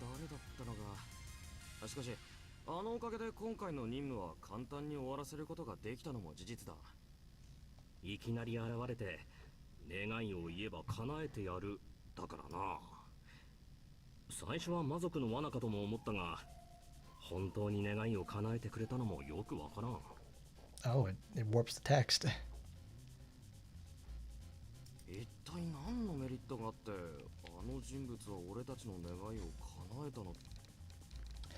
Natsu can sense from their voices that the conversation wasn't normal small talk, but they were talking about something they couldn't understand.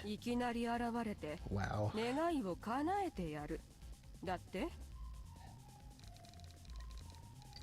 Said Natsu while the Taimanins were picking sweets to eat after their mission. Upon hearing Natsu's voice, who rarely talks, the Taimanins were surprised, which was unlike them. そりゃまた随分と懐かしい。まだナツさん知っているんですか？古い腐れ縁？それとも悪縁かね。 Oh no, the nasty ex-boyfriends come back. As Natsu spoke somewhat nostalgically, the Taimanins thought either Natsu was his longtime friend or someone special to her. どこで会ったか聞かせてもらえるかね。ええ、別に。ナツさんにでしたら大丈夫です。They trusted Natsu as she was their senior who would not leak information. Yes, seniors, to say the least. Also, the fact that it was a less important mission made it easier for the Taimanins to open up to her. 今回は任務前の下調べ、対象の行動を監視するのが役目だったのですが、運悪くその対象を見失ってしまいまして。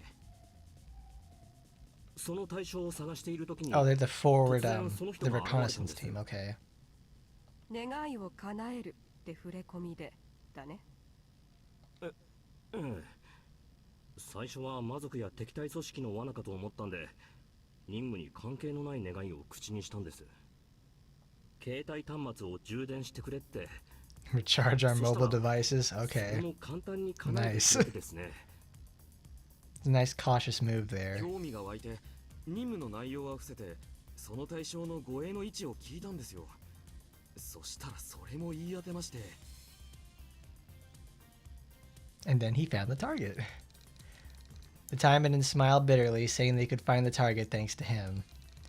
Natsu wasn't surprised, but looked rather puzzled. その時に何かされただろう？例えば手のひらを向けられるとか。ええ、願いを言った後に向けられました。やっぱり詳しいですね。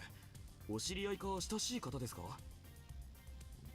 あれって何なんですか？ Who is this man? Who is this crazy man with palm powers? とかは感じなかったんですけど。Listening to words spoken without a hint of tension, Natsu sighs as if disappointed. 何も感じなかったか。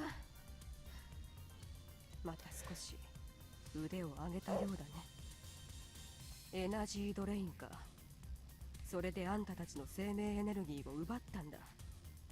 ただ警戒して願いがそれほど大きくなかったから、本人も気づかない程度の少量しか奪えなかったんだろうね。どうかしましたか、ナツさん？命拾いしたようね。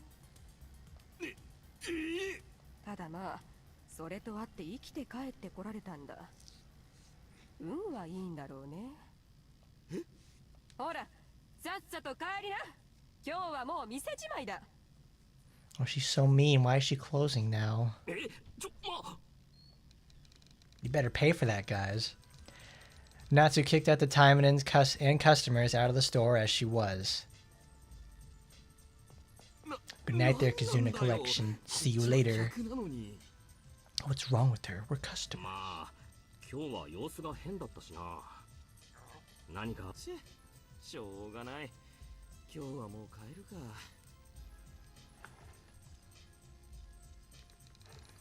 Inage Natsu could only get a little information from the conversation, but it was an important one for her. まだ生きていたのか。今度こそきちんと引導を渡してやらないとね。A demon who grants your wishes. One might misunderstand that he is kind to humans. Except he isn't at all. He's quite the opposite. Making a wish come true is how a demon approaches its target, and by doing so, robbing their life energy. People lower their guard just because the demon fulfilled their wishes, so anyone who meets him for the first time would be off guard. これも因果かね。昔に仕留め損なった相手の情報がこうも簡単に世間話のように私へ伝わってきたのも。Is that karma? I think that's more like a coincidence. Perhaps fate was playing a trick on Natsu, or was a twist of fate that they would be fighting as equals. Natsu didn't believe such imaginary things, but she couldn't help but feel that intangible force. Because Natsu herself has been living and using life energy in her ninja art, a similar ability, and a similar way of living, and a similar being. Ooh, it's a mirror match. A being that's like her mirror image, oh wow, reappeared in her life again. Thinking about it, Natsu realized she had little emotions left for having lived too long, But at the same time, she was excited. さや少し出てくるよ Oh, Saya. Wow. Said Natsu, having prepared minimally, although always prepared for any attacks or turmoils, and left Inage. まだここにいたのかね Natsu muttered at the side of the mission, after investigating the mission the Taimanins took based on the conversation they had earlier this afternoon. Nothing really stands out here, which makes this place a perfect hiding spot. これは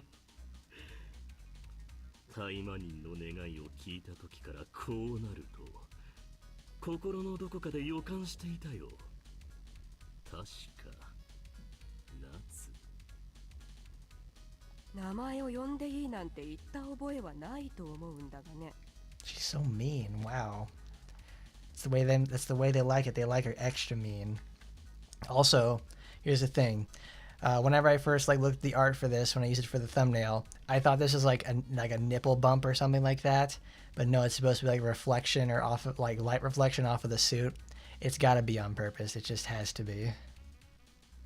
許可はもらっていないが、名前を呼ぶくらいはいいだろう。君も俺の呼ぶ気はないさ Natsu thought the demon was long gone by now, but deep down she was certain she would find the demon here. Maybe that's why Natsu wielded her weapon and attacked the demon without hesitating. At that moment, she wasn't the beauty who tended to a snack shop. Her movements were so powerful and swift that one can't even imagine how powerful she was before she retired as a Taimanin. 相変わらず君らしい挨拶だな。お前は私が倒すのさ同じ能力を持つ私が同じ能力なのだから分かっているはずなんだがな。俺も君も俺たちはお互いを殺せないのだと。There is neither anger nor killing intent in Natsu's voice, but she wanted to kill this demon without any hesitation. いや殺してみせる今度こそ必ず絶対に無理さ。同じ生命エネルギーを糧にして生きる化け物だ。俺たちは死ねない。そして生きている限り他人から奪い続けなければならないのさ。いいのくだらないざれ言を Natsu's attack slowed for a bit at the demon's words. He created some distance from her, and at that moment, Natsu followed. But this time, the demon went on the offensive. He had gathered much life energy until now. He let the energy flow into the ground beneath him and created life out of mud.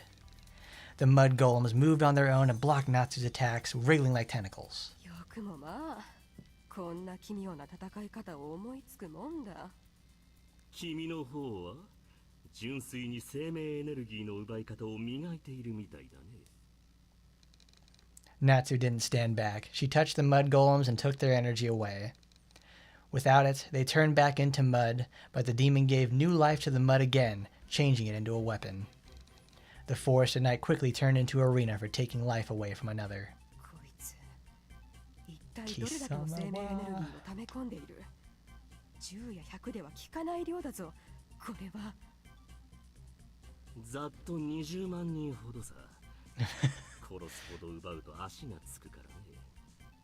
目立たないように少量ずつたくさんの人から生命エネルギーを分けてもらったんだ。200,000 people. Mike, he effectively has something the size of a large city. 少しは知恵が回るようになったようじゃないかそれに比べて君の生命エネルギーはとても少ないな。その若さを維持する程度しかないみたいだ。それだけあれば十分だ Oh, she's so responsible. Natsu kicked the ground and accelerated herself towards him. The demon wasn't surprised at all. He had read her life energy, her movements, and used mud to alter the course.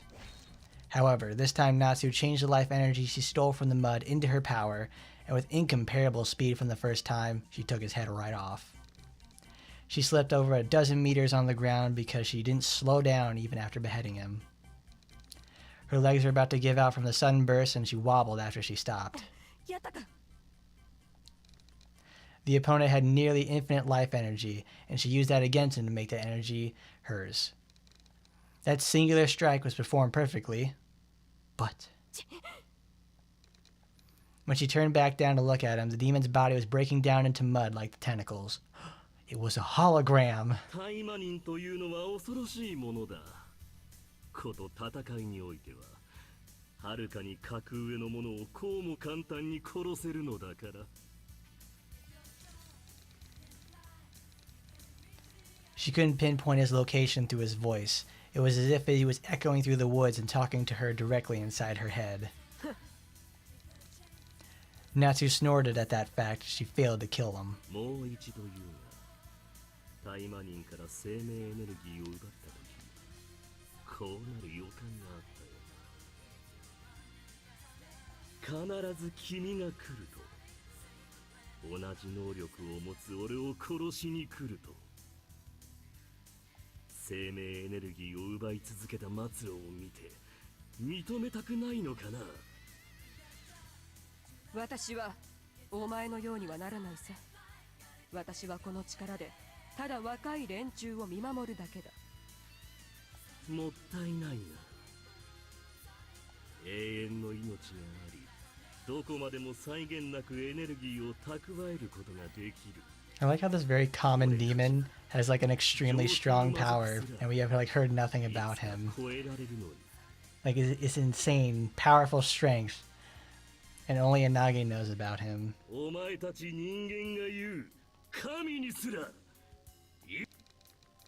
Natsu's body wasn't doing well because of the excessive use of life energy. Even if she uses it to heal herself, she wouldn't be able to move for a couple minutes.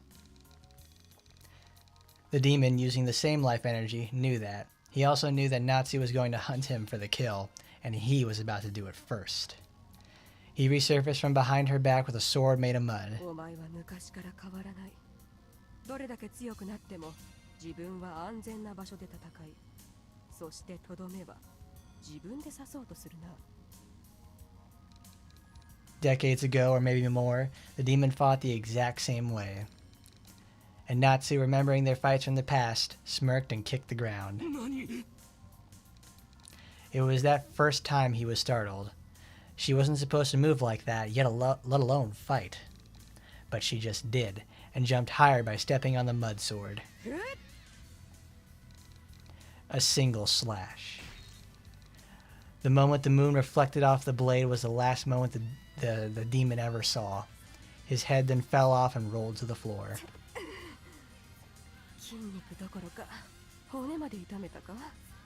Oh, my aching back. The legs seemed normal on the outside, but it was a mess on the inside. The right foot used to step on the mud sword was painful, as if the bones were broken too. Walking is hard and sitting is impossible. Natsu just stood there watching the rolling head of the demon at her feet. Back in the past, I had no determination like such. I could live as long as I want, so I just thought it didn't matter for me if I died. Forgot.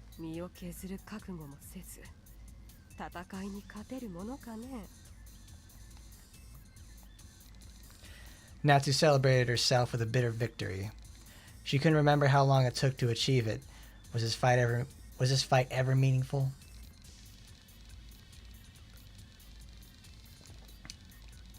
Not getting any answers or rewards, and only emptiness coming from the battle. No, more like meaningless.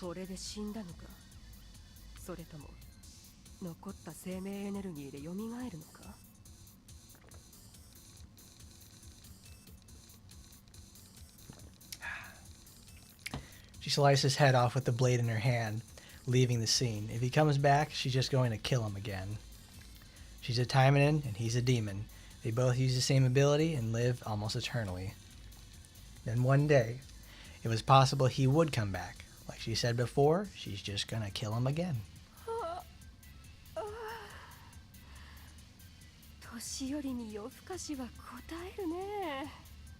Now she's gotta go take an Advil. Natsu murmured, then left the forest, dragging her foot. Fantastic. Shindle did do the art, because I can tell that's an actual illustration directly from him. Great stuff. And with that, though, go back home. Alright. Let's clean up all this. And we did daily quests, so. Did we get all those? How much are we off of? We gotta be there. Oh, we actually hit 5,000. Good. We got all those rewards. Excellent. We got our Demon Knight. Oh, we gotta change it to the Gaia setup.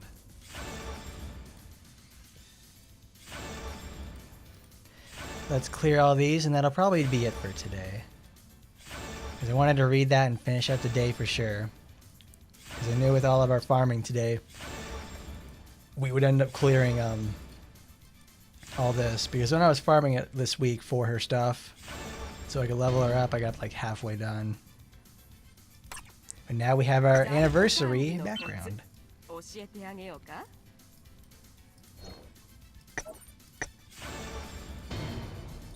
やあ、風魔の坊ちゃん。いや、隊長さんと呼んだ方がいいかね。Cool. Alright. Thank you everybody for stopping by. That was a really good time. We got to check out Foxy Grandma and what she can do in every capacity. Got to talk about her. She does have her problems with some things probably being bugged. But hey, I'm just happy she gets in the game and she's working pretty damn well for the most part. Don't forget to like, comment, rate, favorite, subscribe, do all that cool fun stuff. I know you like that. I know you want to see more of these pretty ladies. And don't worry, we'll bring in the heat every single time. But thank you all once again. I've got to take my old man body just like hers and just got to go get some rest so I can get ready for work tomorrow. And once again, don't forget to do all that fun stuff. Share the videos with your friends. Don't forget to go check out Inage's video that I made. Whether that's Inage Flow or her first look. Thank you for coming by, everybody. And as always, I'll see you next time. Goodbye, everybody.